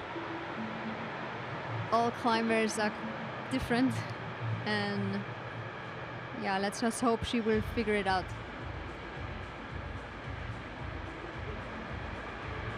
She's analyzing the moves. There she goes again. So again, no problem with that first move. It was this move that she struggled with last time, going up to the zone. Just setting herself. This time she gets it. So Johanna Faber up to the zone. Will she spot the Petra Klingler method? It looks like she's going to go out left, as everyone apart from Petra has done up to that tiny crim. She's getting herself set now to go there, and if she can go there, she will win the competition. I think she thought she had it, let alone us. Yeah, I think she was surprised a little bit. But she has 2 more minutes on the clock, so only half her time is up. She will give the holds a good brush right now. And I think she knows that she can actually do this boulder. And she will know that that's what it would take today to secure the win in this Austria Climbing Summer Series. Yeah, first competition of the Corona era. Yeah. And she's doesn't look close. different on the live stream. No, it doesn't look different in here. There's no crowd, no spectators. Ah, and Yo is getting a little bit nervous. It looks as if she definitely knows what's in the cards for her today. And she can do it. Come on, 1 more minute. I mean, she might have done enough already. We should say that. That's true, but I mean, she's looking for the top. She can do the top. She proved that she's very strong tonight. And I want to see this top from Yo Faber. Come on, Yo. Okay, here she goes, lining it up again. She's onto that zone. She'll go out to the crimp again. Come on, She's been Yo. in this position before. She got a really good hand on the top. This time she gets 2 hands on the top and she wins the competition. Johanna Faber will be the only climber with 3 tops. She's going to win here in Innsbruck. Does she realize exactly what has just happened? She's won the competition. Maybe it didn't sink in yet, but she will realize once she's in the transit zone. Yeah, I think she did realize. Good job from you. So Johanna Faber is going to win here. Eva Maria Hammelmuller, who's topped the rankings in the qualifiers and the semi-finals, has the opportunity to claim second. A top, regardless of attempts, will do it. She definitely needs a zone in 1 try. Yeah, she needs a very quick zone, as you say. And she's on the podium, and if she can top the boulder, that'll secure second place for Eva.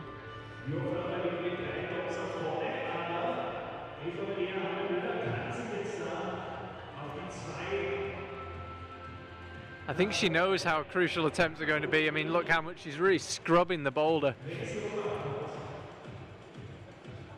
I mean, she won the qualifications, she won the semi-final, and she definitely wants to finish on the podium here. She knows that Jo just climbed the boulder, and let's hope that Eva's nerves will be okay to get a top here on boulder number 4. Come on, Eva. Struggling with the first move, just as she did with boulder number 3. It's still important to take a step back and sometimes try and relax. Not do too many attempts at once. Yeah, and that's what she's trying to do right now.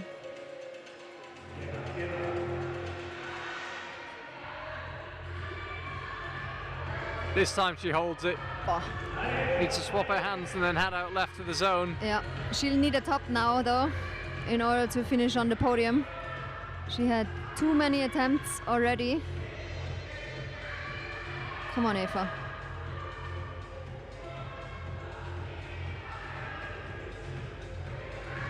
Yeah, and so here she goes, lining it up for a place on the podium in this first competition of the Austrian Climbing Summer Series. And she gets it. It will be second place for her. Petra Klingler moves down to third. Petra back on the podium, but Johanna Faber the winner. Eva Maria Hammelmuller, who was highest ranked after the qualifying round, highest ranked after the semi-final, ends up dropping down one position to second place in the final, but still an excellent couple of days' work for her. But I have to say, this evening, nobody could touch Johanna Faber. 3 tops for her, no one else got more than 2. And she will win the first of these Austrian Climbing Summer Series competitions. We'll be back again next week with another one. The climbers will have another shot at it, but it's Johanna Faber that takes the first competition victory in the coronavirus world.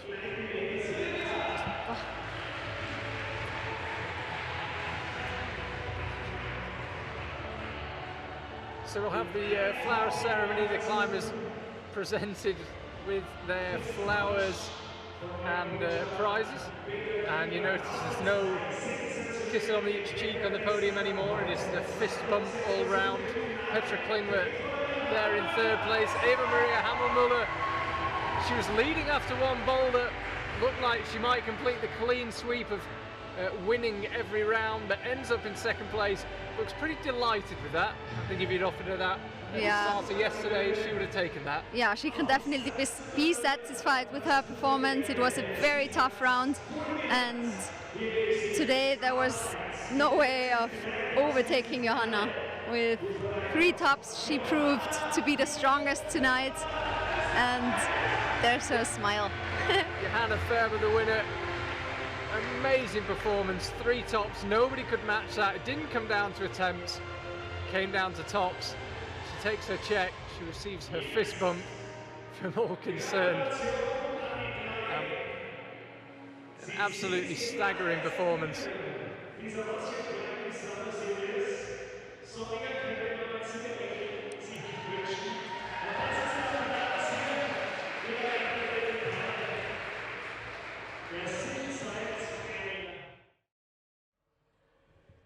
Good evening and welcome back to Innsbruck, round 4 of this competition that we've had today. We've had the women's semi-finals, the men's semi-finals, the women's final, and finally it's 8:30 at night.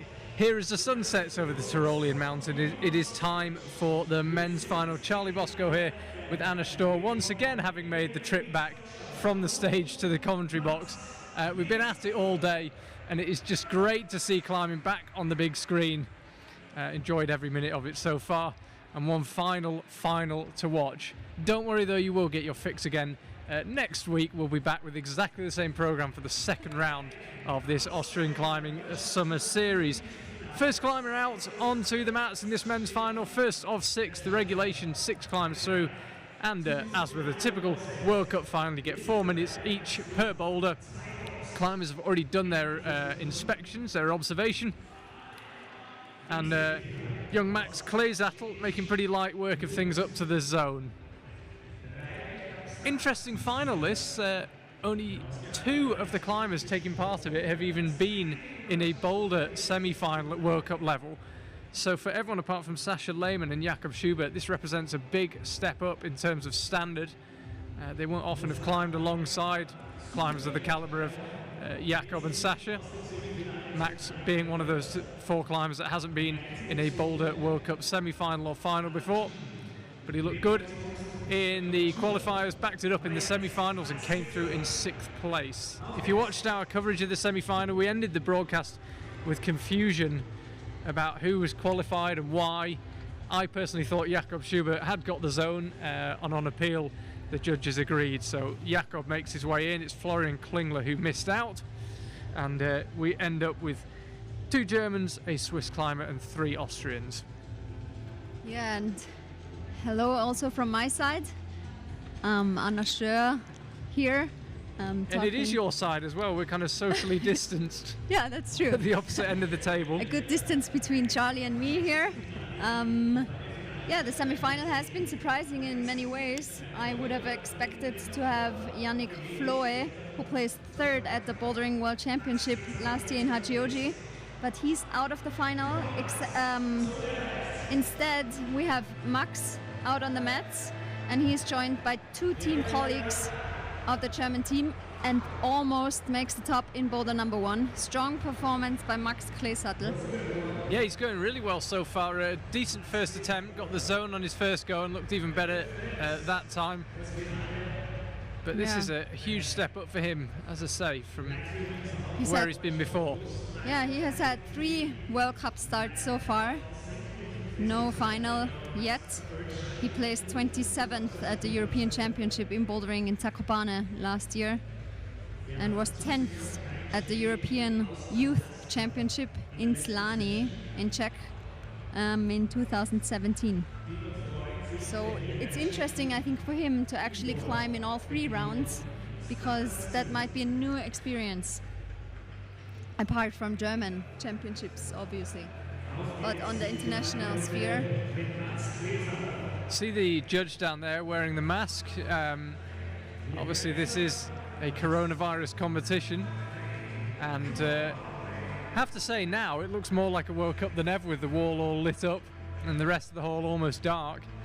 Yeah, on the screen it definitely does. You can't tell that there's a huge difference. In here in this stadium actually there are no spectators. Only the other climbing competitors are allowed to watch, and only the men. The women will watch from the live stream. Yeah, there are a lot of restrictions and a lot of precautions due to the current situation we're in. So up to the zone, it was 2nd go, best go for Max. Off he goes. If you haven't watched any of our broadcasts earlier on today, you'll also not know that one of the big changes is that climbers bring their, well, they don't bring their own brush, they get given a brush at the start of the round and they keep that brush all the way through. We don't have any brushes, we don't have any sharing of brushes, so you'll see the climbers come on with their brush and take it off with them every time. One of the 2 climbers who has been at the business end of a Boulder World Cup and a Lead World Cup, he is of course a Lead World Cup winner, Sascha Lehmann, best finish in the Boulder World Cups of 4th. Picked that up in Chongqing last year in Western China. The hottest day I've ever been at a climbing competition, as I said earlier on. Although summer has arrived to Innsbruck as well, it's quite warm in here. Warmer for the women, of course, who just climbed their finals a little bit before the men. And now it's kind of starting to cool down, but not as cold as you'd like it to be if you're out on the mats trying to hold these holds. The hole seems to be on a delay. It's quite a nice temperature outside, but still quite warm in here. It's as if the hole takes longer to warm up and it takes longer to cool down as well. Yeah, definitely. It takes some time until this stadium will be cooled down. We're actually just behind the Kletterzentrum. Some of you might know where it's at. The Kletterzentrum is obviously the place to train in Innsbruck. And the Austrian Federation has an agreement with the Athletics Federation of Austria. That's why we're able to use the athletics arena This is where this wall has been set up, and Sasha is now chalking up for his next attempt on boulder number 1. Yeah, Sasha, good go on the first attempt. The boulder looks very toppable, I have to say. Max Kleesettel got pretty close to the top. Not too much to read on this boulder, pretty much outright power. Sasha just left foot coming loose, and as it swung behind him, just pulled him off. Sasha stuck the zone, but not close to the top yet. If you're wondering why a Swiss athlete is attending the Austrian Climbing Summer Series, it's because the Swiss and the German team were able to send 4 athletes to this summer series, and of course we, or the Austrian Federation, would have loved to have the whole world attend, but due to the current situation that's not possible. But numbers were good 2 months ago in Switzerland and Germany, and that's why the Ministry of Sport of Austria said that it would be okay to let Germans and Swiss athletes compete. And I think for the athletes it's actually an advantage to be able to compare themselves again, somehow at least. Yeah, although the results a bit, we won't give the results away at the women's final in case people aren't watching them in order, but didn't go the way you would necessarily expect it. And no, let's see if this men's surprise. final goes the same. Sasha, I think, struggling slightly with his skin. A couple of times he's looked down at his hands. Yeah, and of course if you climb 3 rounds in a bouldering round, then it's really tough on your skin. These volumes are brand new, and the more attempts you have to make, the less skin you'll have at the end of the day. He was already struggling a little bit in semifinals. He did have a couple of attempts, so maybe that's why his skin is not the best anymore.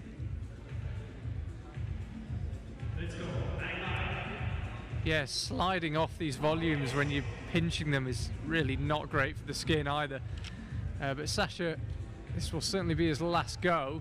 Already been to the zone, and that is as far as he is going to get. Got the zone on his second attempt.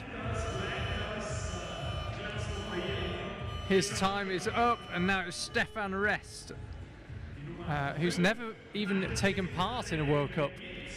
No, he's definitely the young gun to watch in this final. He has no World Cup start so far. He's the only one of the whole field who did not attend the World Cup yet, but that's because he's in the youth team. He's also the youngest, one of the youngest today. Christoph is 18 years old and Stefan is 19. So those are the 2 youngest.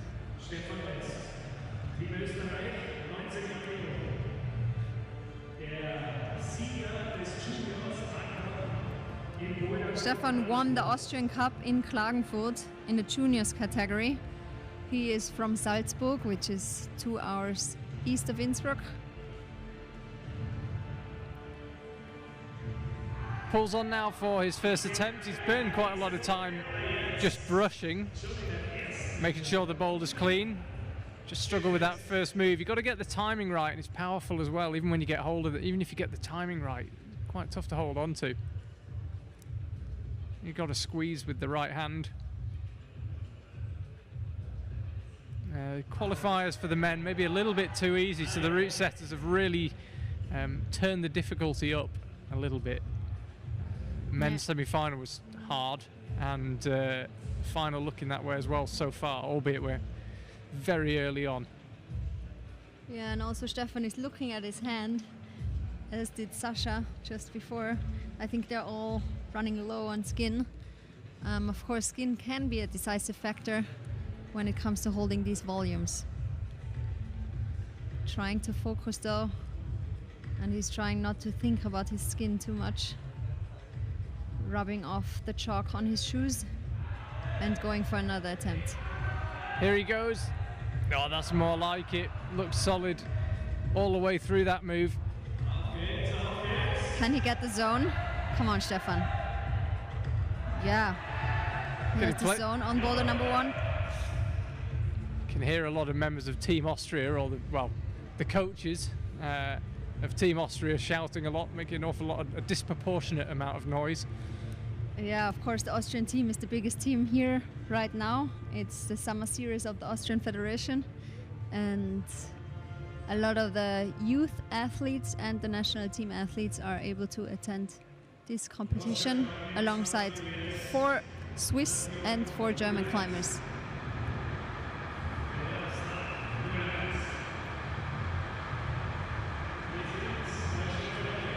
This is really saving his energy. This is mature climbing for a climber who hasn't really competed at this level before. Not rushing. No, he's definitely having a good timing so far, I would say. He knows that he has to take his time. It is a physical boulder. If he rushes it, he might run out of energy. That is the beep to signal 1 minute left of this attempt. Stabbing that right foot up. Here he is on the zone. That's a big move up to that orange hold. He's progressing up the boulder. The question is whether he can progress enough in the time remaining. Yeah, he only has 1 more attempt. Time is running. But maybe he'll be able to show us 1 more good attempt. Having no problem with that move. This staying on the zones proved difficult. What about this move? Oh, he's close. I think if he had another 4 minutes, he'd probably find a way. Yeah, but as you could see, that last volume is really, really bad. Super slopey hold, and a very good job from Stefan.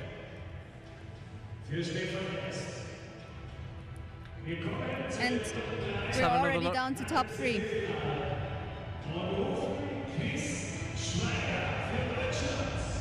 Christoph Schweiger out next. Looked really, really strong in the semi-finals. Yeah, he came out, crushed problem number 1, just flashed it. A lot of guys had problems before him, and he also did a very good job on problem number 2. Again, just giving the boulder a good brush before he does anything. Kind of reminds me of a sushi, this boulder. Like the pink is the maguro, you know, the tuna, and yeah, the salmon is...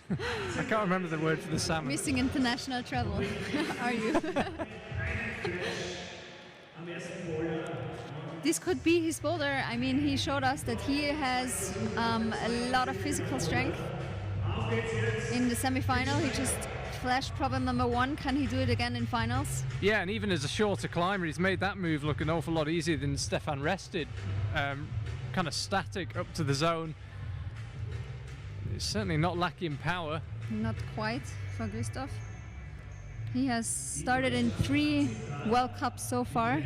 He attended Munich twice, and he was part at the World Cup in Hachioji in 2018. He was 10th at the European Championship for the youth category in Brixen in bouldering last year. So from the youth climbing side, he has some experience, but he's lacking experience in the adult category. Yeah, and as I said earlier, never made the semi-final, so that's where you really start learning about climbing at this level. But he handled himself brilliantly in the semi-final of this competition.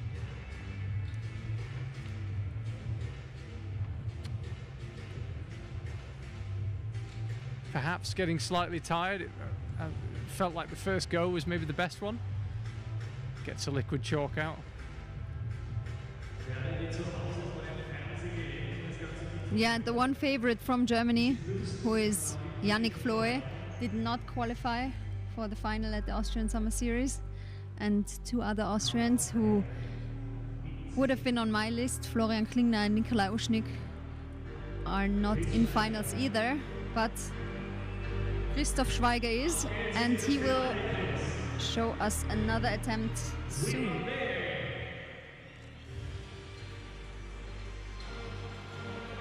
Pulls back on for another go. He's had a good rest, an enforced rest as well, while he waited for his liquid chalk to dry. And here he goes again. No problem with that first move. foot out wide. Up to the zone. You can tell he's on the limit with that one. This is a big move now up to this orange volume. Oh, I just couldn't quite get his feet sorted. No, it seems that he really doesn't like that left foothold. Well, I can see why. Put his weight on it. No.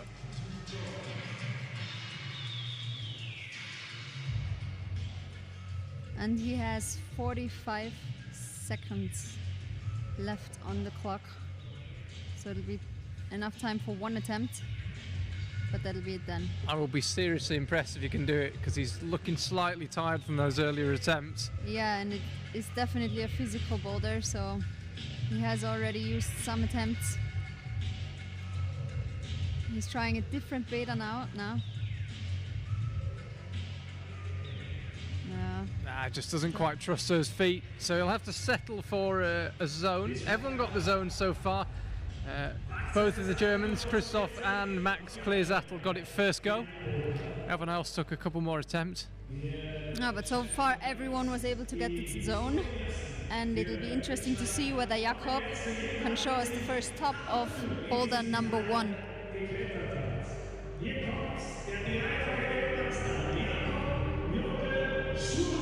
Here comes Jakob Schubert, a man that needs no introduction, legend of the game, Innsbruck local.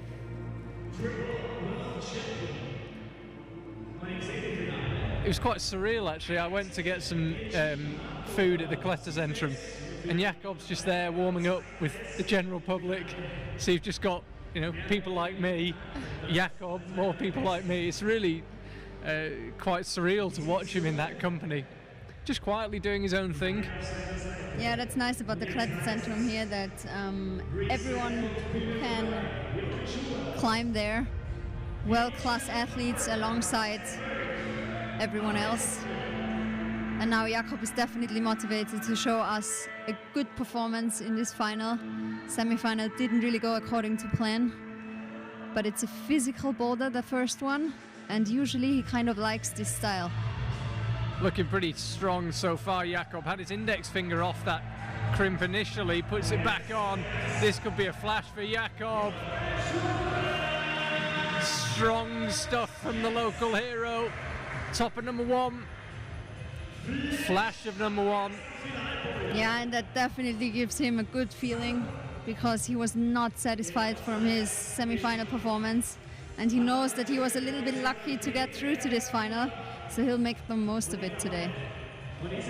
Did well as well, because his left foot slipped while he was setting for the move. Philip Martin, the final climber out.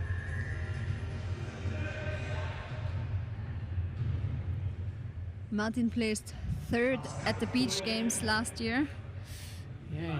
He was in Hachioji, couldn't compete though, because he injured his thumb 2 days before the competition. He has placed 23rd in lead and bouldering at World Cup in Chamonix and Munich.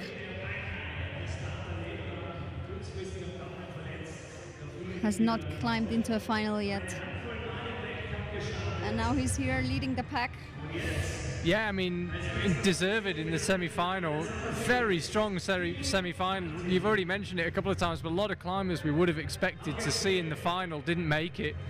But Philip Martin did, and he topped everyone. And he looked strong. He looks really strong. The key seems to be trusting those feet. Even when Jakob topped the boulder, his feet popped off. You can see that left foot going. Come on, Whole Philip. body shaking, just trying to hold on to the position. So he's going to finish this first boulder behind Jakob. We know that. He's going to require more attempts. If you are just tuning in, if this is the first action you've watched today, you've got some catching up to do. Charlie Bosco and Anna Sturr here, as we have been all day. And men's final underway. Boulder 1, final climber out, Philip Martin. After this, the climbers will go all the way to the right-hand side of the wall, a particularly aesthetic boulder awaiting them. First things first.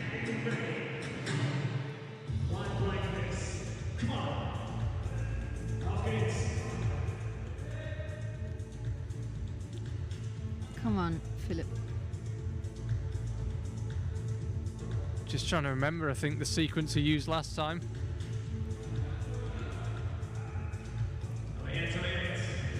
Well, it's very hard. Releasing this toe hook is really difficult, but he did it, and now he already reached the hold before the top, as did Stefan just before him, and I think Max was quite close as well.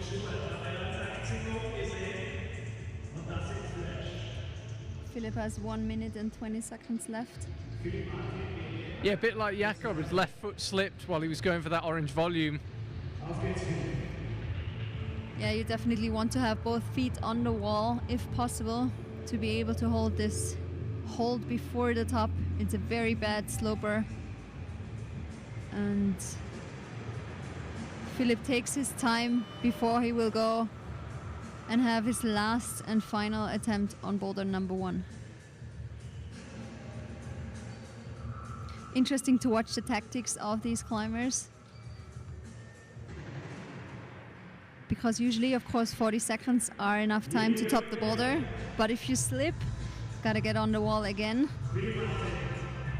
He looks confident though. Firing through these moves quickly. I think he doesn't want to waste any energy. But releasing that toe hook looks super hard. Looks desperate moving out right, and he can't find a way. So Jakob Schubert setting the standard, not only topping the boulder but doing it first go. I mean, a clear favourite, Jakob, to win this competition, and already living up to that. Let's have another look. This was, I think, when his foot slipped. Yeah, it didn't help. And we have one top for Jakob, and everyone else got the zone, but no other tops so far. Heading over to the slab now. This is a boulder I was talking about. It's stunning. Dual texture volumes all the way. The black bit of all the volumes is low friction, and the yellow sandy bit is high friction.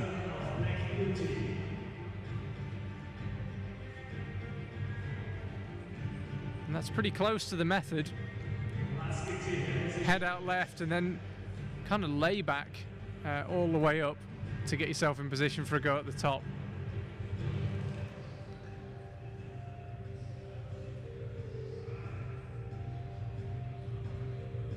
It's always hard to predict how fast you actually have to move on the slab, because if you move too quickly, you might be back on the mats, whereas at some point you have to go for it.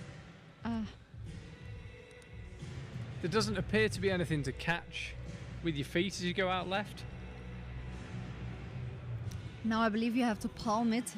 At least that's what the chief route setter Hirsi Wojcik told me. There's a team of 4 setters here tonight. Hirsi Wojcik, Dirk Ulik from Germany, Andreas Matuszka and Joch Verhoeven set these beautiful boulders for us, and we'll hope to see a lot of tops. They've had a brutal day. 4 rounds to put up, make changes where possible. Although, of course, they had the whole week to set. Yeah. So, yeah. Still a hard day. Of course, it's a hard and long day for the route setters, and it's always tough to decide, shall we keep this foot or shall we remove it? Do we make it a little bit harder or easier? Yeah, route setting is a very creative job as well.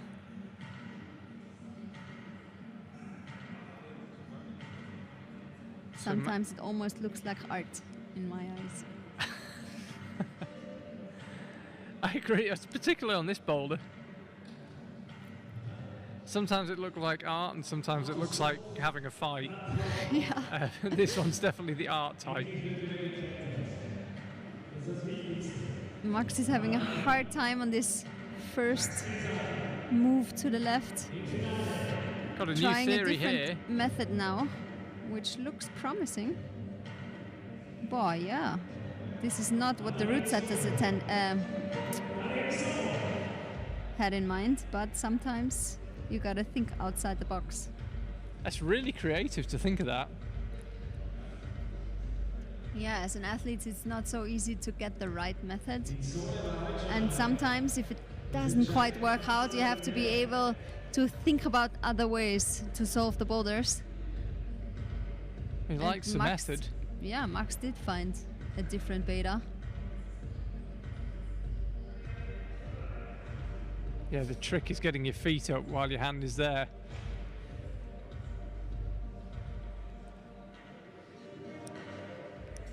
Auf geht's jetzt so einmal. 30 seconds for Max. Come on now. This attempt is the one that counts. The zone is actually just the volume above the one he's had his hand on. He's got 1 minute to go. Oh, sorry. I thought I heard a beep. He's got much less than 1 minute to go. 10 seconds. Minute goes by fast at this level. Especially on the slab, it sometimes feels as if the time is just running away.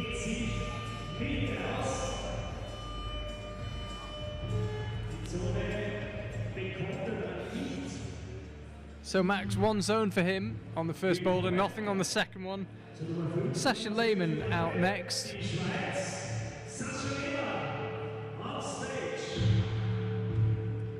Hugely successful in the Swiss Cups, and as I mentioned earlier, lead World Cup winner, Boulder World Cup finalist, bona fide all-rounder. Yeah, and he's also climbing a lot outside. In Switzerland, there are a lot of crags. He just spent some time in Raoul, where he climbed the 9A, so he seems to be in shape. He told me that there are 40-meter routes, but they're actually bouldery sections, so he feels prepared. Although, of course, nobody is 100% prepared right now. These are strange times that we're in.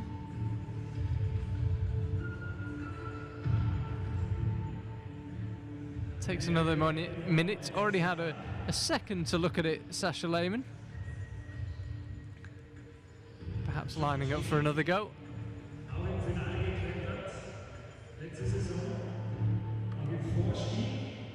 So he's not spotted, I don't think anyone else will, the Max Clearsattel method. Yeah, this first move is definitely really tough. Sasha is struggling, but Max did as well, so it'll be interesting to see who will be able to find the method that works for him.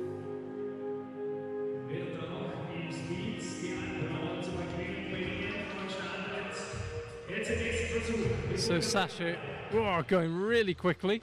Change of methods, yeah, it is a good idea. Might not have felt 100%, but we'll see if he tries that method again.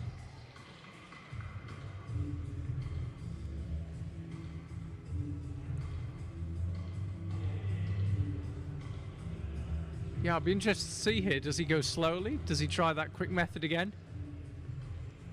Hard to imagine the quick method working, I think he'll but go fast, that's yeah. what he's going for again. I see what he's trying to do. Yeah, if he manages to get the foot out right at the same time, maybe that could work. But as an athlete, it's so hard to decide what method you're actually going to go for.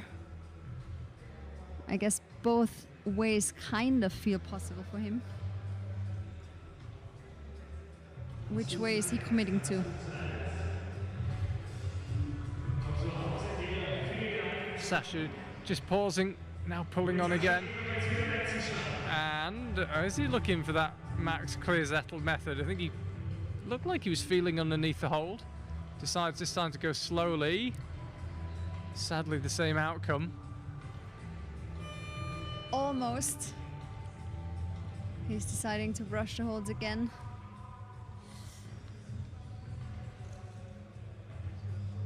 Especially on the slab, it's important not to have a lot of excess chalk on these holds. You want to have the best friction possible. But he knows that this will be his last real attempt on boulder number 2. went quickly again. I don't think he's quite decided which method is best. He's tried both multiple times. Sometimes it's really hard to know. If you have mediocre feeling in all methods, then which one are you going to go for? Come on, Sasha. And that will be it for Sasha Lehmann. So no zones from either of the first two climbers out. Stefan Rest out next. We mentioned it earlier, never even competed in a World Cup, so this is a huge experience for him. Yeah, Stefan is part of the Austrian Climbing Youth team. He was 9th at the European Youth Cup in Delft in 2018.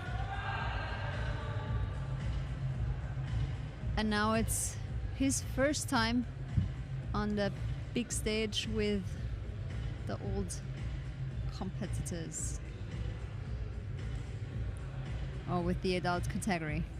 Let's put it that way. As he did last time on Boulder 1, comes out and immediately does some housekeeping. Yeah, but I believe that's quite a good idea, good tactics there from Stefan. Absolutely. Because it is important to actually brush the holds, take a good look at the boulder again, not rush things. And yeah, he makes a very experienced impression on me when it comes to his tactics. Usually he enjoys slabs, so let's see. He's reasonably tall as well, so he should be able to if he got stood up, should be able to reach out left a little easier than a climber like Sasha. He also takes the chalk bag with him. Sometimes in a slab it can come in handy if you're finding yourself in a position where you can actually use the chalk, and it's still quite warm in this arena, so could be an advantage for him. Come on, Stefan. Gets stood up again.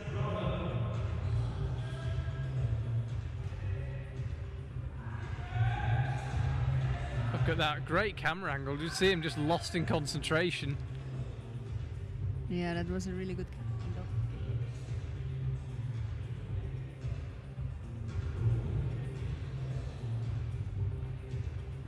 Of course, the lights are also heating up. It's hot in here now. It's definitely warm. I mean, it was warmer before. I think the coldest round or the coolest round was semi-final for the women in the morning. Now it's definitely a summer day here in Innsbruck. It's a summer evening. It's yeah, still very warm.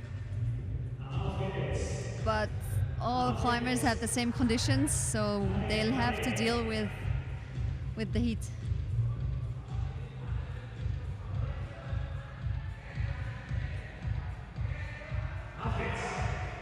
Come on, Creeping Stefan. across. By slab standards, it is very steep. This about 87 degrees the wall, so pretty close to vertical.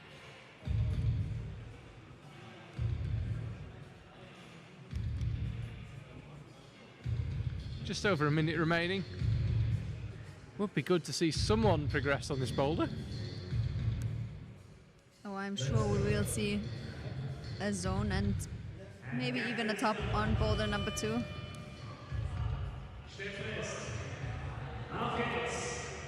Here he goes again. Only wants to know about the slow method.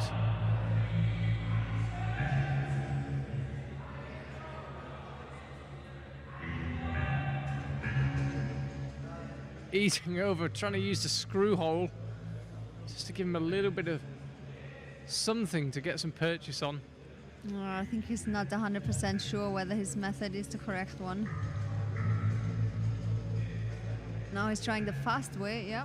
Yeah, you read that. 20 seconds to go. He can have one more go. I mean, realistically, he'll have to do the quick method. He just won't have time to do anything else.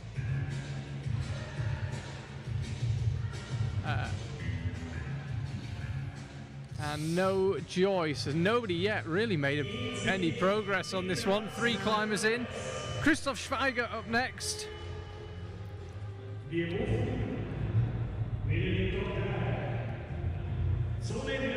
Flashed the zone on boulder 1. See there, Jakob Schubert leading the way. One boulder, one top, one attempt. Doesn't get much better than that. And Max was the only one so far to claim the zone on boulder number 2. Yeah, and it took him 6 attempts as well. And now it's the second part of the field, top 3 from semi-final. And that's Christoph Schweiger, 18 years young, from Germany. He's taking less time than Stefan before him to read the boulder again. He's opting for the slower version, slower method. Let's see. Almost. That looked pretty quite controlled. solid, actually. Yeah. I think he'll try that again. And only Max so far used the underclean to get to the zone. Yeah, Sasha looked like he considered it briefly. He kind of turned his hand around, but didn't pursue it. Yeah, and it looks as if Christoph is not using it either. He's trying to get slowly over to the bonus hold. And almost sticks it. Tricky move. Yeah, the zone is the one, can't quite see it actually. It's the smallest of the volumes on the boulder. It's just above the hold that they're rolling to with the left hand.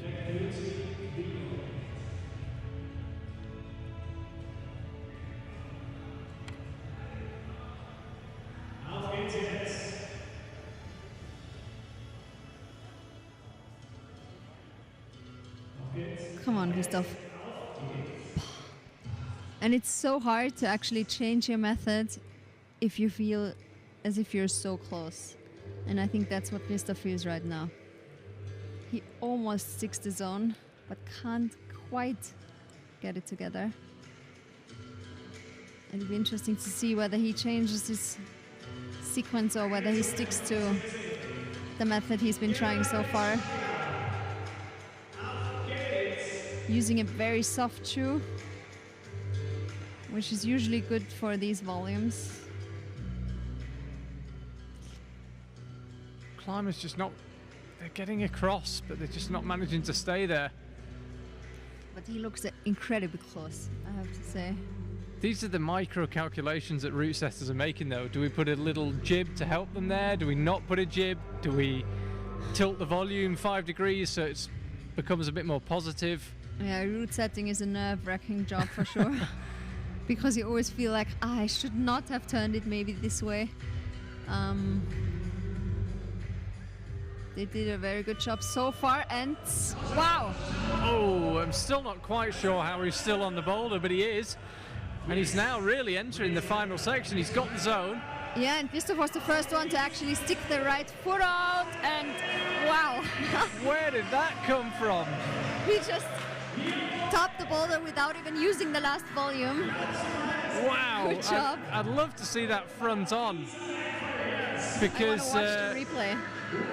And here it is. The move before that, he must have got his right foot up so quickly. Yeah, and he just completely ignored that last big volume. Goes for it, yeah. Double dyno to the top hold. Wow.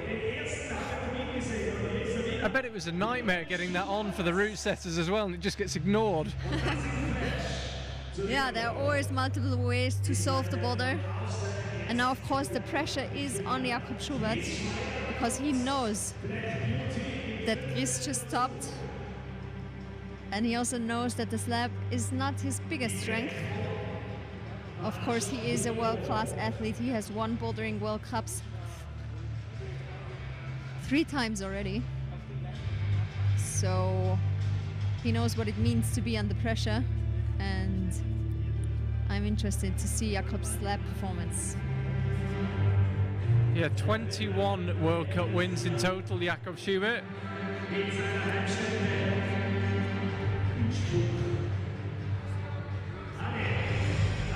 First chance to have a look at this rollover move. Yeah, and he really needs to get his right foot up, as did Christoph before him. That was the key to stick the bonus or the zone. Only Max was able to stick the zone with the undercling there. But then he couldn't move out of the position.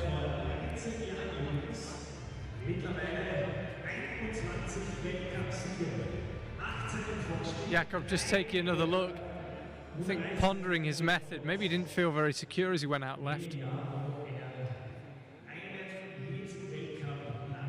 Yeah, 21 World Cup wins for Jakob. He's got a bit of experience. Still one short of the Austrian record for World Cup wins. It depends. I mean, Angie Aita won 25 World Cups in her career. She's leading the pack in lead. And then there's someone else, and then there's Jakob. And Kilian has as many World Cup wins. That is 21. He could get the Austrian men's record. Austrian men's record. Sorry, Angie. Was she up to 25? Angie won 25 World Cups in her career and 4 World Champion titles.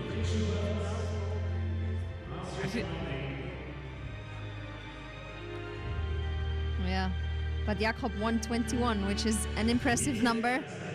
Triple World Champion as well. And he only has 1 minute and 35 seconds left.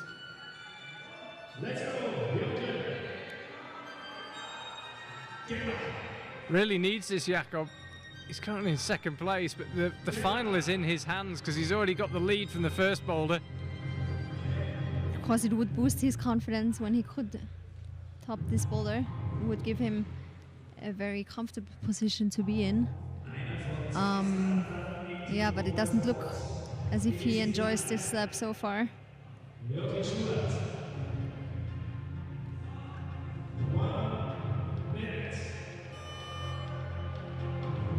Here he goes. Come on, Jakob. Yeah, and of course this puts a lot of pressure on the athletes. If you know that the one just before you has topped and somehow it doesn't work out according to plan on your own performance, it's not a good or a comfortable situation to be in. And somehow it is important to block all of this out. You need to concentrate on your own performance. Come on, Jakob. Yeah. You can see his right knee heavily strapped, by the way, Jakob. But if you didn't see our semi-finals, he removed quite a lot of skin falling off one of the boulders. Yeah, so he tried to use his knee on boulder number 2 in semi-finals. He's willing to suffer for his tops, that's for sure. And no zone there. So no joy on the slab for Jakob. Yeah, he was off to a good start on boulder number 1. Of course, now he's not satisfied with his performance on the slab. And Schweiger Christoph is now leading this final. One top with those 2 zones. Philip Martin could take the lead here if he does this boulder quickly.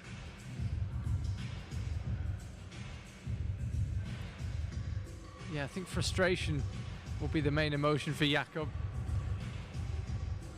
Yeah, although he's such an experienced climber, he also knows that there are 2 more boulders to go.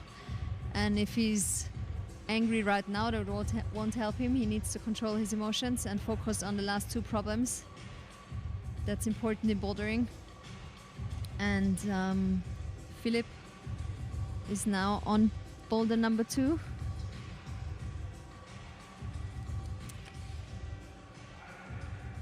But this first move proves to be very difficult. Yeah, it got top 1 seemingly out of nowhere. Christoph Schweiger wasn't making that much progress on it and suddenly fired up it. Yeah, that right foot was so important to actually get the foot up at the same time while moving over to the left-hand side. And it's really not obvious if you stand in front of the boulder. I don't think I would have read it that way. Presumably he'll go slow again here because looked pretty comfortable first time round. He's got a big span so he can get across without having to really commit to it. he knows he needs to get that right foot up, but knowing you need to do it and actually doing it are two very different things. He's claimed a zone. But now he's in a good spot, Philipp Martin. He might be able to see the second top on boulder number 2. He's actually using the second to last volume, unlike his compatriot. Yeah, now he's not. Tapping it, but opting straight for the dyno, and top on boulder number 2 for Philipp Martin. Well, the Germans are showing how it's done on the slabs. He tops it as well, so 3 climbers on a top now, nobody with 2 tops. It's going to be very close on the last 2 boulders. Let's have another look. Stepped out left. Thought about using that huge volume. Kind of felt around on it, looking for a good place to use it. Didn't like it at all. So dropped back down. And just went from the zone. And went up full of confidence.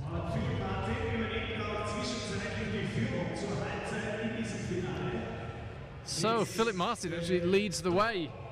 Led the way in the semi-final, qualified first, hence him climbing last in the final, and then Christoph Schweiger and Jakob Schubert, the other 2 climbers, with a top. Max Kleersattel in 4th place, Sascha Lehmann 5th, and Stefan Rest in 6th place midway through.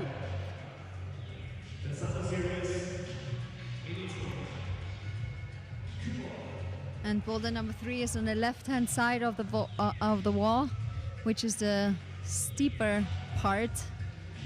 So from the slab directly to the more physical boulder. And Max gets the zone. Can't quite move out of the position yet. I'm sure he's motivated by the 2 tops of his teammates. Sometimes it's nice if you have a comparison, if you know that you are the same level, you know that you can compete with these guys.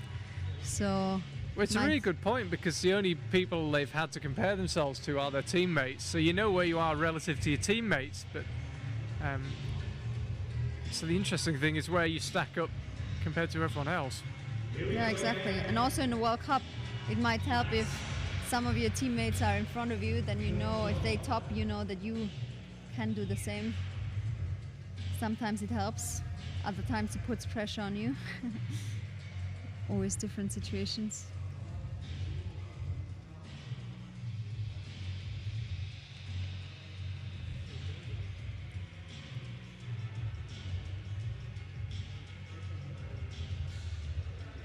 Trying again, it's an awkward start position. Struggling to repeat his early attempt. Flashed the zone. Couldn't convert it to a top. Certainly no gimme the last move. It's a long way to that top hold. I think Max was able to get all 3 zones so far. Yep, all 3. Flashed the first one and the third one, and he got the second one on his 6th attempt. But of course he's aiming for the top. Oh, crimping hard on this right hand crimp. It's not that comfortable to watch. I can't imagine it's that comfortable to do. Come on, Max. Now he sticks the zone with the left hand, and he has to get over to the other green volume. Can't quite hold it yet. Used a lot of energy on the lower moves there. Yeah, taking a look at the clock, and we just heard the 1 minute beep. Doesn't give him a lot of time to relax.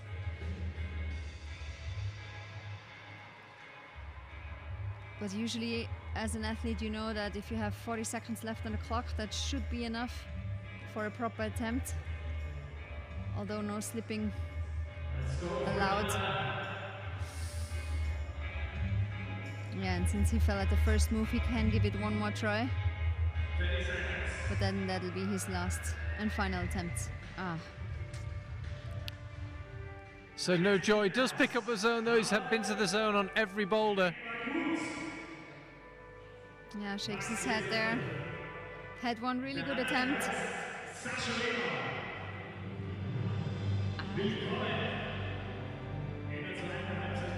Let's have another look. This is when he slapped out to the right. found the sweet spot of the volume. Yeah, couldn't quite hold it. I mean, you really have to compress these two volumes.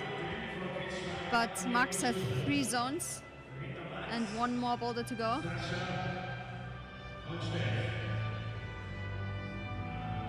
Of course, Sasha will be motivated now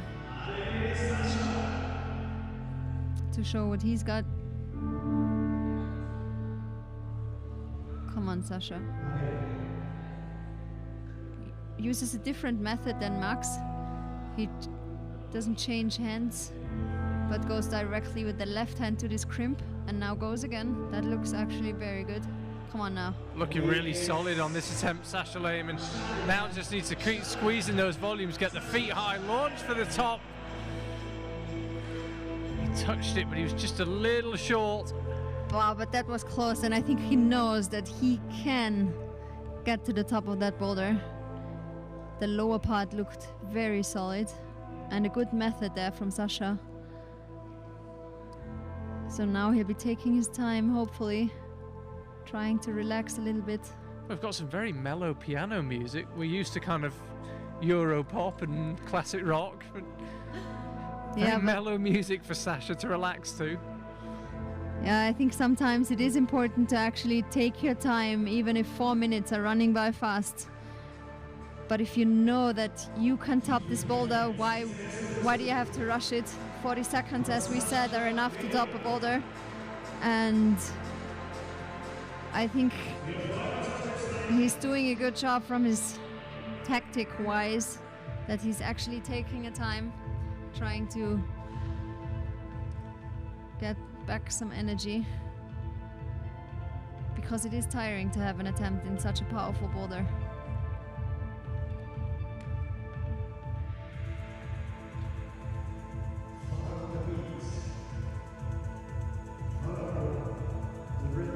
Really is taking a long pause here, Sasha. Yeah, and it absolutely makes sense. I mean, he knows the method, he knows what he's got to do. And he's starting his second attempt with 1 minute and 20 seconds on the clock. Big grimace on his face as he sets himself up to go for the zone again. So he switched to an undercling with the right hand. Bang up to the zone, outright. Got no problem holding that. This is probably it for Sasha Lehmann. And again gets the right hand there. Can't get the left to join it. Yeah, the problem is the top hold is not a jog. Maybe he was a little bit too fast there. But of course he has to go that dynamically. He's a shorter climber. And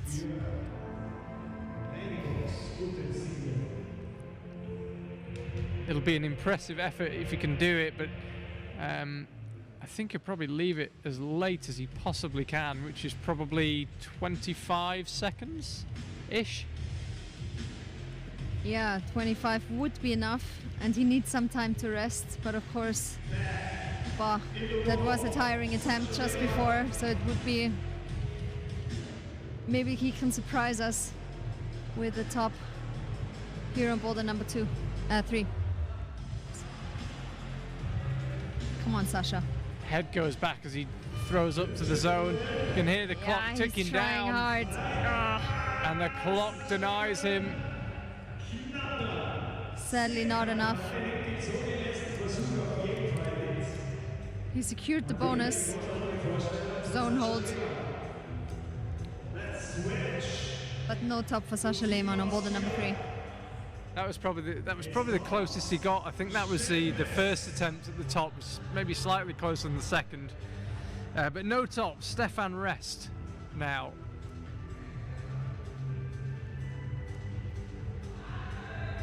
So both climbers out so far have flashed the zone. They got their first go.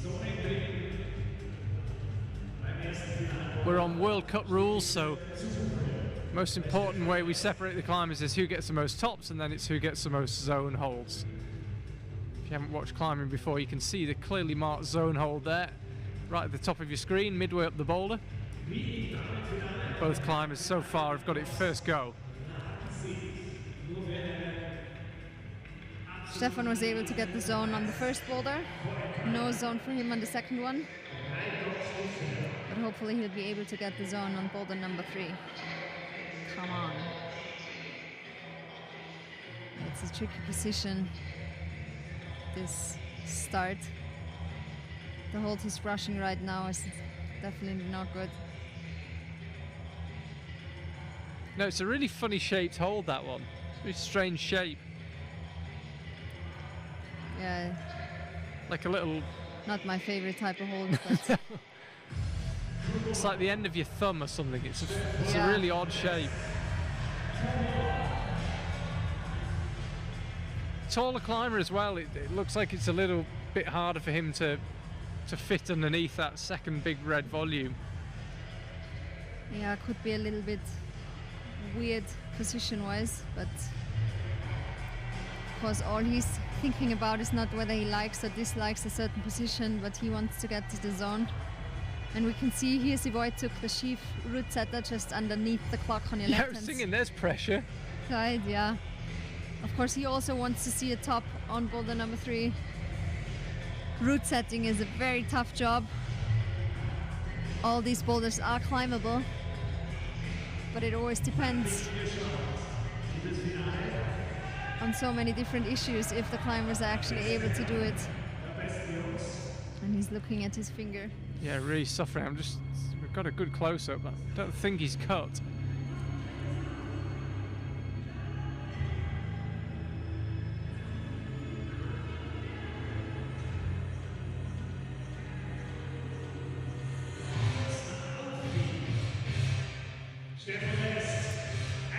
Stefan is taking his time, chalking up again, looking at the boulder. Come on, you can do it.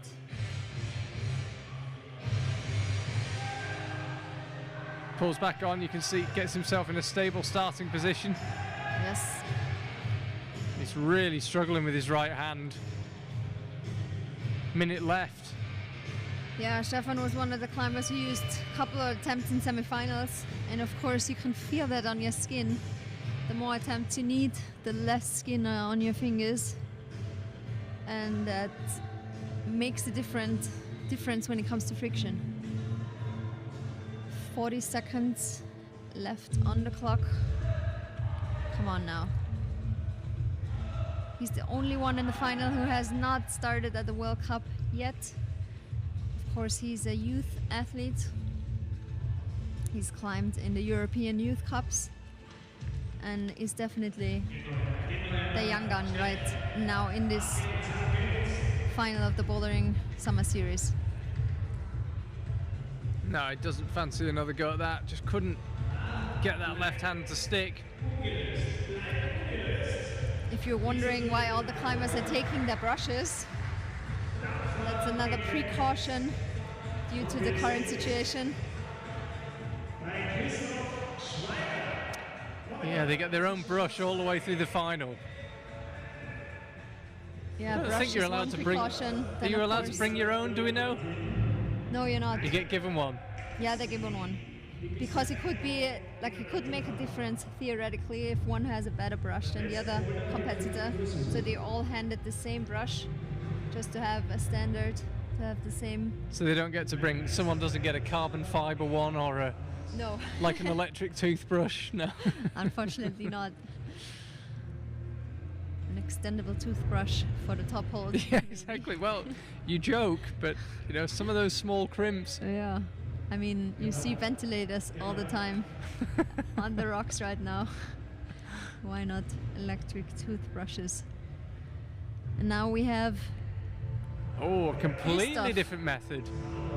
out on the mat, the same method as Max was using. Yeah. I would speculate that the Germans looked at the boulder together because Max was doing the exact same way. And he claims the zone. Can he go to the top? Clever as well with the intermediate on the way across. Yeah, I mean there are always various ways to do a boulder. It just looks as if it would slightly take a little bit longer, this way of doing it. That's why Sasha's method might be slightly better.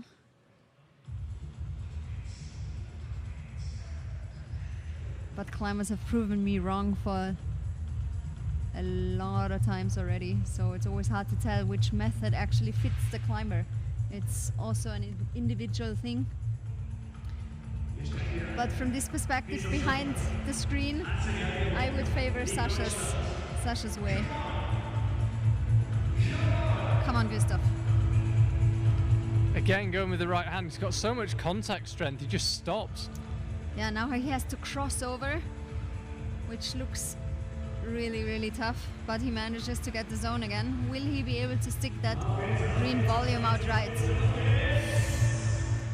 Not quite. 18 years young. Christoph from Ingolstadt, Germany. Very nice part of the world.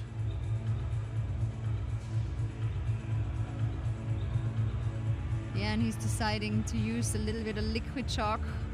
Sometimes it helps dry the skin a little bit. It's a little bit better than the normal chalk, especially if it's warm. Some climbers really prefer liquid chalk. One minute to go. Christoph Schweiger, second of 3 Germans appearing in this final, somehow manages to hang on to that. He might not be the most experienced climber in this final, but he's certainly one of the strongest. Yeah, and he showed us in the semi-final that he really likes physical problems. Flashed boulder #1 in semis and can't quite get it together on boulder #3. I don't think it's worth another go, is it? Not with 20 seconds left. Don't forget your brush. There we go. Physical boulders are really tiring, and if you get down and don't really have the chance to actually shake out again, then that's very hard.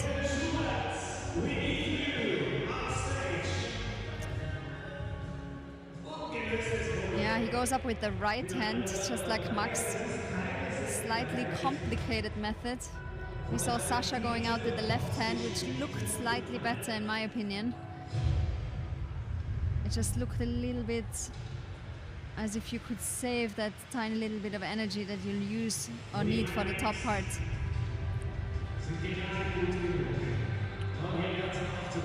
And now I would be surprised if Jakob wouldn't climb this boulder. He likes powerful problems, and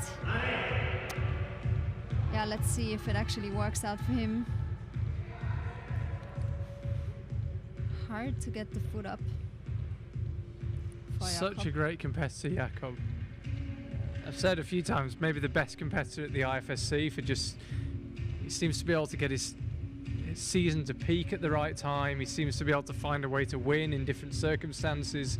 Really kind of, he gets comps. Yeah, he's definitely a competitor at heart.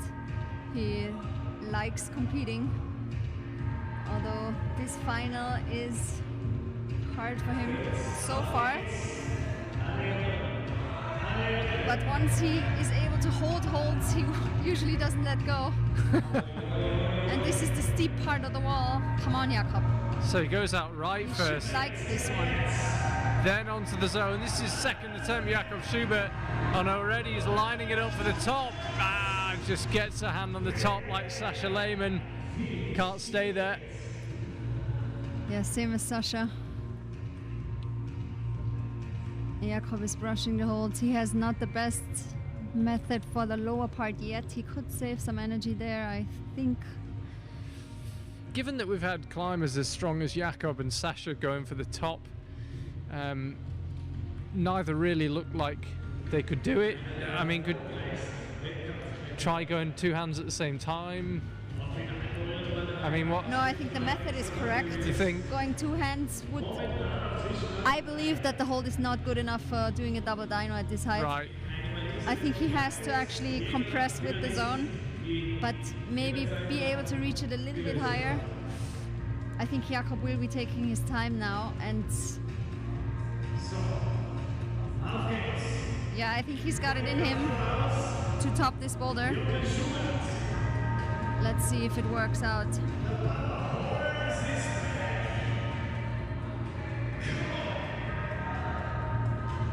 Suddenly looking tired on that attempt, Jakob. That was attempt number 3. It was attempt number 2 that he got the closest. Yeah, he is having a hard time getting the foot onto that red volume. Once he grabs the crimp, I think he's in a better position, but it's hard to actually get it. Come on, Jakob.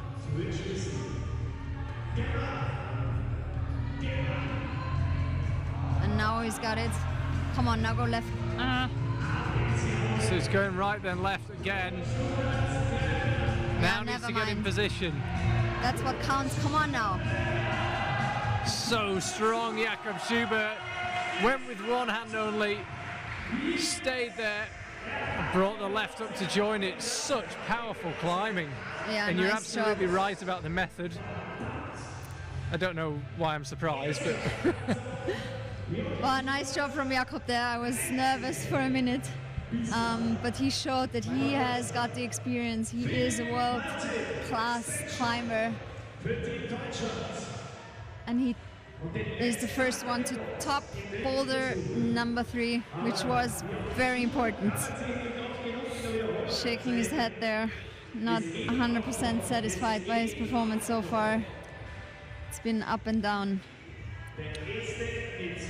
Philip Martin, who was actually in the lead of the competition briefly, is the final climber out. He's also one who likes physical problems. We could see that on boulder number 1 in semifinals. Made quick work of that. And of course he knows that if he would be able to challenge Jakob Schubert, then that's the boulder. That's the way right now. That's the time. Well, if he tops this boulder, he'll actually move into the lead. Exactly. So if he wants to challenge Jakob, or if he wants to compete or beat Jakob, then that's definitely his day. And he makes very quick work of the zone. Can he get the top in the first attempt? No. Almost looked like he was falling before he even touched the hold. I'm not sure if his left foot moved or something, but he at least knows he can get to the last move. Yeah, now it's about resting smart for Philip Martin.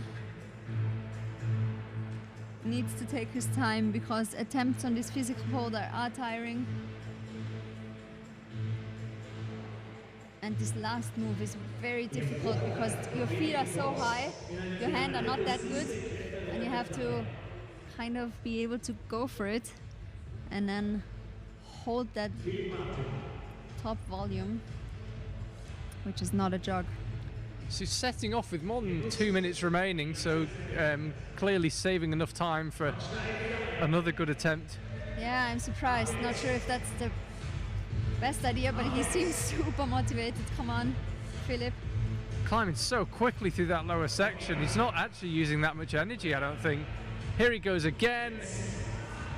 Goes a little further left on the top hole this time.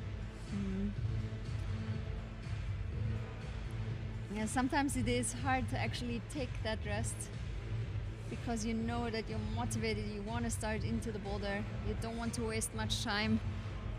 But it definitely helps to take your time, especially if you're falling on the last move.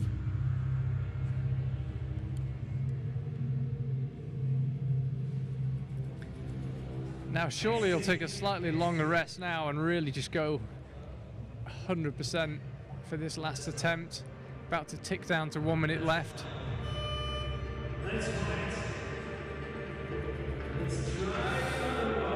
Yeah, back on the wall already. Well, the speed he climbs the lower section, he's probably got time for 2 attempts. It's just, has he got the energy? Yeah, the problem is not the time, the problem is the power. Yeah. This is a powerful boulder and he is running out of power. The first attempt looked very strong for Martin Philipp. He's giving it another go, but I'd be really surprised if he could make it to the top right now. Of course, I'm crossing my fingers for Philipp. Come on. Ah. Yeah. Left hand slips as he goes up. And I believe it is interesting to see the difference there between climbers like Jakob Schubert, who is a world-class athlete, and Martin Philipp, who was, in my opinion, slightly using too many attempts there. Yeah, the first attempt was really strong, but then you could see that it was just being hard on him, especially falling on the last move for multiple times.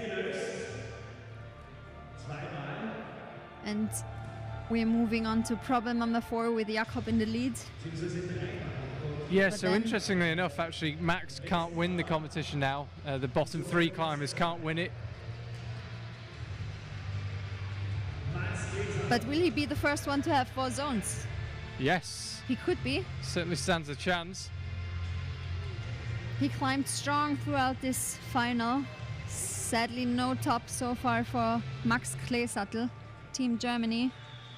These pink and black volumes, the same ones that were on the wall for the women's final. The route setters managed to use them for both, which saves them a lot of work and a lot of time, which was quite crucial today. The turnaround times have been very short. And you can see the zone is the whole of that pink and black volume, the middle one. Yeah, interesting dyno there. The red hold is not good enough to stop, so you gotta go straight to the zone, basically. And it's not a bad hold on the zone. It's not great, but the black one one you're on the stopping zone, on, yeah. It's not a bad hold, no, you're right. But you have to be able to stop with the feet and the hand at the same time, so it's a coordinated move.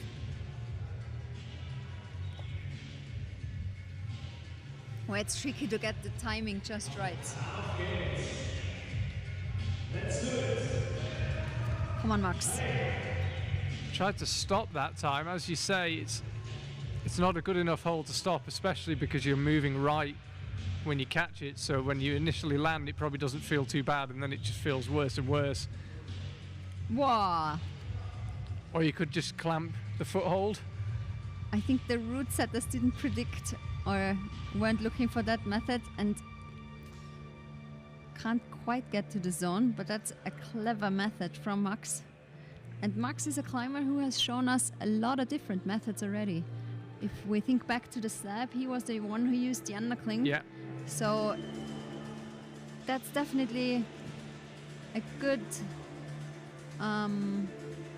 skill to have in bouldering. You have to be able to adapt to different methods, and he's definitely a very creative climber. Almost completely dark here now in the arena, apart from the lights on the stage. It's got a much more World Cup feel to it than it did earlier on. That's true, you can't see the empty seats as well as you did before. And now I believe he will be able to get the zone. Come on, Max. Yes. That's nice really job. nice work. Really imaginative. Now placing the foot above his hand and moving over to this crimp. Got time on his side. That beat was for 1 minute to go, so he doesn't need to rush this attempt at all. Will this be the first top for German athlete Max Kleesattel? Here he goes, Max, lining it up just on that little crimp before the top hole, just to get himself set. And he completely it seemed as if he might have forgotten about the crimp on the right hand side on the purple volume. Maybe he could have turned it. Maybe that would help him extend to the top hold. Pulling straight on for another go, but hard to believe he's got much energy left, and he doesn't. That was super close for Max, but he claimed 4 zones, which was a strong performance. Good job for Max, but of course we would have wished to see a top in boulder number 4. So let's have another look. So you can see that crimp above his right hand, that one there, a bit further on. He maybe should have flipped his right hand round. Maybe at that point there when he was looking quite solid, he had a look at it, maybe just didn't feel like right for him, yeah. No. He definitely knew it was there because he'd used it earlier on. What can Sasha Lehmann do?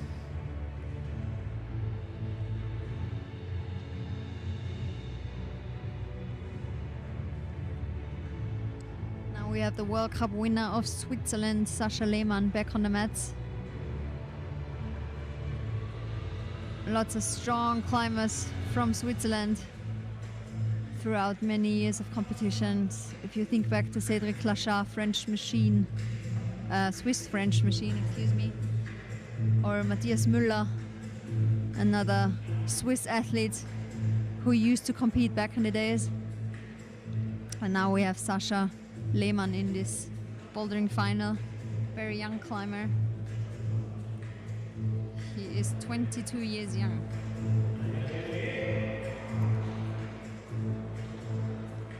Switzerland don't yet have any men qualified for the Olympics. Of course, they've got Petra through on the women's side, but slots still available in the Olympics. I assume Sasha's got one eye, more than one eye on the European Championships. Has one eye on it, and he proved to be talented indeed, both bouldering and lead climbing. So he has definitely chances to qualify. Although at the European Championship, only one spot available. Come on, Sasha. Wow, nice. That is beautiful movement there. Yeah, textbook how you do that move. This boulder. Wow. Yeah, the camera didn't quite pick that up from the other angle. There is actually a little thing to put your foot on there. Little black screw on hold. Come on, Sasha. He was so close on boulder number 3 already. He's really looking for a top here. Running out the energy. Sasha Lehmann. But he is a World Cup athlete, and he knows what it feels like to be in a bouldering World Cup final. Placed 4th in the World Cup in Chongqing last year. And now he takes his time to brush the hold. Really looking forward to see this move again to the zone. He executed that move beautifully. And of course we want to see a top on boulder number 4 for Sasha Lehmann.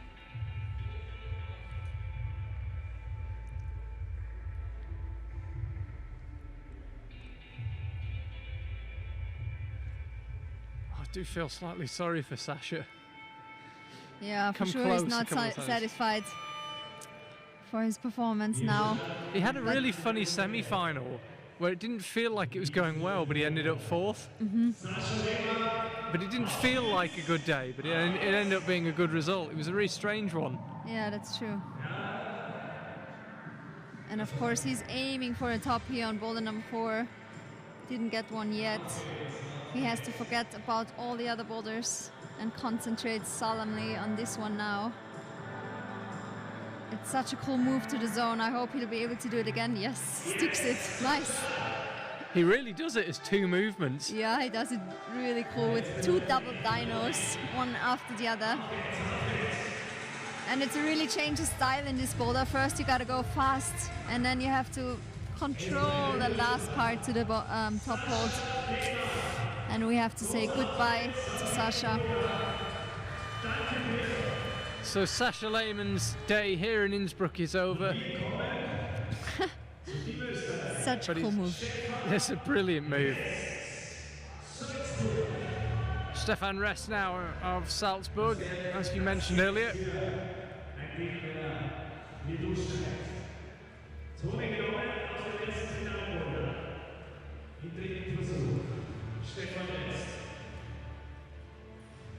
And it was a close attempt from Sasha.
I think Stefan is definitely happy to be in final in such a strong field.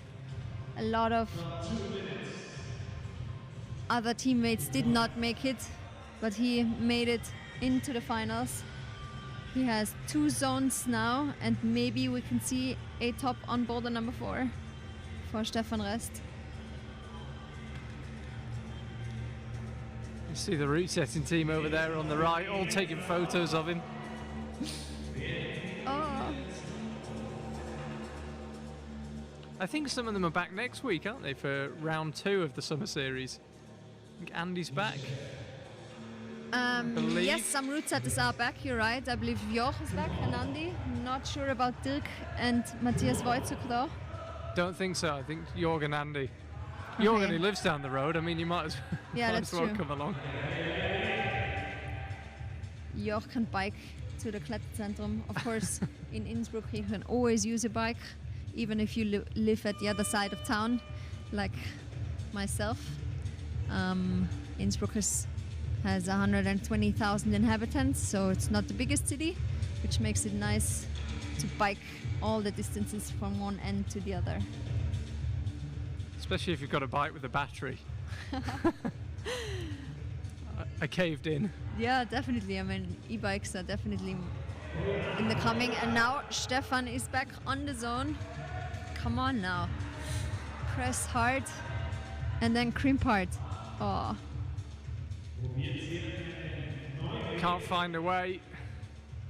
I think he's going to run out of time. He's giving it one more go.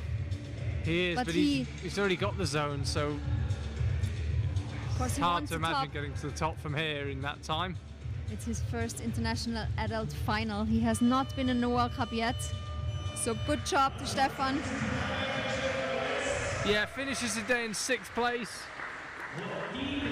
Just the one zone, but really he couldn't lose tonight. It was a huge bonus just to be here and be climbing at this level. Definitely gained experience there, yeah. Didn't quite have enough to finish boulder number 4. But he had a very good attempt. So Jakob Schubert leading the way, Philip Martin in 2nd, Christoph Schweiger in 3rd, and it is Christoph Schweiger who's out next. So a top here will move him into 1st place. He could still win the competition. Needs to top the boulder, he would then have 2 tops, 3 zones. Yeah, these guys keep the excitement level high. This boulder is going to decide on who will be the winner of the first Austrian Summer Series competition. Christoph Schweiger is the first one to come out from the top 3. So powerful to hang on to that move. We didn't actually have the camera angle. Such a cool move. It looked like his really feet like touched this. down. Clearly not. And so far only Max had a different method on this first move to the zone. All the others did it the way the route setters intended it to be. Oh, Christoph is not quite sure about his method. Takes his time there to rock over. And can't quite get to the crimp yet. Just held his lower back then. Doesn't look a very comfortable move. Maybe Yeah, just a hopefully slight he has tweak. no issues there. I know what back pain feels like. And but Christoph is taking a proper look at the boulder. He's taking his time.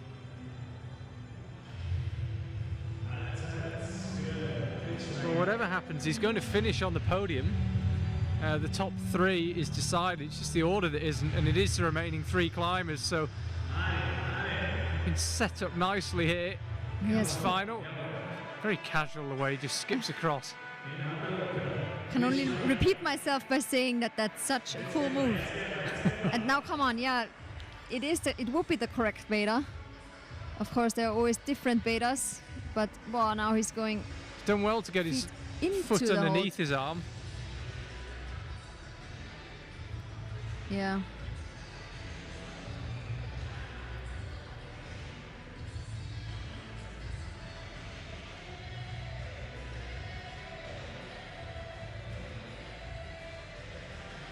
One minute 15 you can see there on the clock. Yeah, 1 minute left for Christoph.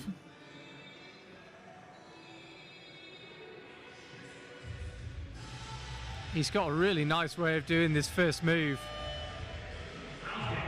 Yeah, he's doing that great. I mean, look at this movement. Oh. Just missed with the feet there, I think. Yeah, it's a very coordinated move. You have to have the same timing with the hand and the feet, and now he got it again. Perfect. And now it'll be interesting to see whether he places his foot inside again. Wow. Definitely a tough solution, but it seems to work for Christoph. Can't quite hang on to that last crimp, and I think he's calling it a day. Yeah, he does, but he can definitely be proud of himself. He placed on the podium here in Innsbruck at the Austrian Summer Series. Yeah, quite an incredible result. A very good result for Christoph, for sure. Amazing result. That was him just going for that last crimp. A move too far after a spectacular couple of days here. Here's Jakob Schubert. Got 2 bags full of equipment. I'm not sure what he's got planned. But I mean, in semi-finals we saw him change shoes. Yeah. So maybe there are another pair of shoes in the bag of Jakob. We'll ask him after this competition. Usually he's always deciding between the Solution or the Futura from La Sportiva. And now we want to see a top of boulder number 4. If one can do it, then in my opinion that's Jakob. If he does top it, it means he wins the competition. Just misses slightly on that first attempt at the jump. Doesn't matter though. It won't matter about attempts. If he tops it, he wins. It's that simple. Yeah, he can take his time, but he needs to find a solution for this first part of the boulder. I think if he actually manages to get the crimp on the purple volume, then the boulder is his. But that's a wild speculation from my side again. Let's see if he manages the first jump. Yes, he does. Come on, Jakob.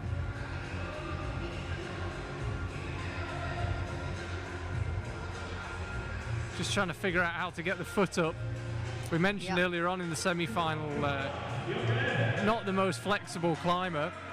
No, definitely not. He's working on it, but it's hard for him. Yeah, he needs to get to this crimp up on the purple volume. If he gets to the crimp, then that's definitely his style. Will he get there though? Jakob is Innsbruck, born and bred, as you say, hometown hero. And still a resident? He's still a resident here, yes. And during the Corona lockdown, or once the restrictions were eased, he took advantage of the many climbing areas that are close by. So he was able to climb a lot outside, even when the gym was still closed, because there are actually a lot of areas in the close vicinity of Innsbruck.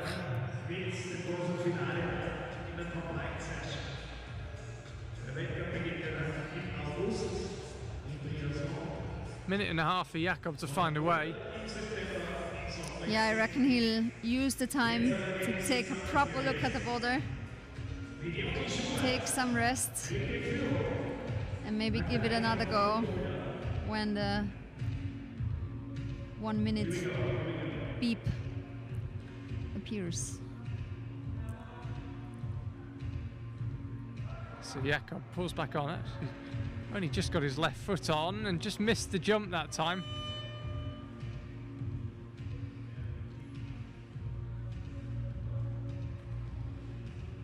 Yeah, Jakob is struggling.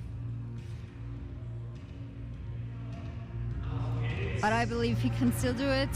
1 minute on the clock, plenty of time. Yes, no. Did it nicely. This time he gets it. Now got to try and figure out some way of getting his foot high.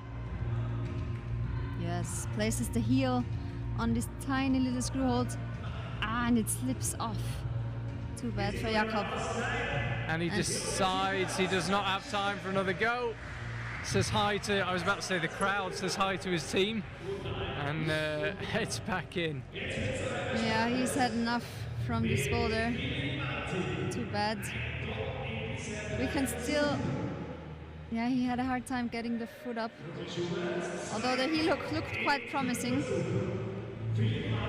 Wasn't able to get to this black hand crimp just above his head there. Ah. So the scenario is quite simple for Jakob. It's quite simple for Philip Martin as well. If he tops the boulder, then he wins the competition. He'll have 2 tops and 4 zones, move ahead of Jakob on number of zones. Yeah, and we'll definitely want to see a top off boulder number 4. I have to say, when you look at the boulders, you kind of try to picture which ones will be the toughest ones. I thought this would see some tops. Yeah, it's always so hard to predict, right? I mean, it's hard to know what the climbers are feeling once they're on the fourth boulder. So far, we've seen most tops on boulder number 2, that is the slab. Martin, Philipp topped it, and Schweiger Christoph, both German athletes. And we've seen 1 top from Jakob Schubert on boulder number 1. Not too many tops so far in this bouldering final. No, just 4 across the final in a hard set.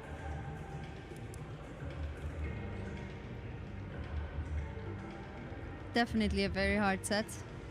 But Philipp can be the one who tops boulder number 4, and that would put him in the first place. He's struggling with that first coordinative move.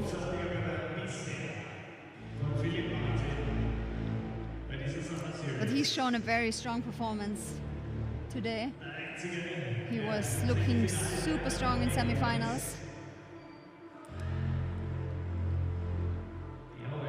So he's got the jump done. Come on, Philipp. This one is for the win. Yeah, that's the way. Come on. He needs to get over to this right hand crimp. Just coming up a little short, as I say. It's top or nothing. Yeah, Sascha Lehmann from Switzerland was actually the closest one on boulder number 4 so far. He was almost, or he was at the hold before the top, at the very top part of the wall. So 90 seconds left to decide who wins the first of the Austrian Climbing Summer Series.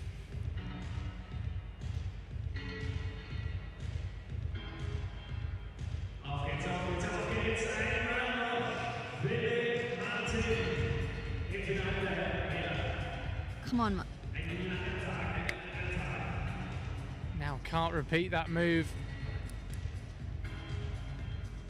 Jakob Schubert with his 2 tops and 3 zones, it could be enough. Of course, it's hard to be the last athlete out on the mats for Philipp. He knows that he's an underdog in this final. But this could also be his advantage. Come on. So this was the move where he fell last time. Yeah, come on, Philipp. This can decide. Could he find the win? Can he do the hand swap? What method will he use? This for the win for Philipp Martin. Oh, and he tries the hand swap. Struggling there for a tiny second. It seems as if he couldn't quite decide what to do. It could have been hers. So it is Jakob Schubert who wins. We talked earlier about what a great competitor he is, always finds a way. Let's be honest, he got a bit of luck today. But it's funny, the more you practice, the luckier you get. But this was when Philipp Martin nearly got past him. I think he got a massive surge of adrenaline here. He suddenly seemed to move much faster. Yeah, this was definitely the decisive moment. He hesitated for a second there, wasn't quite sure what to do. And then... Oh, he half tried to do it. Tried to do it without looking. Yeah, he can still be proud of himself. Philippe Martin climbed superbly tonight, although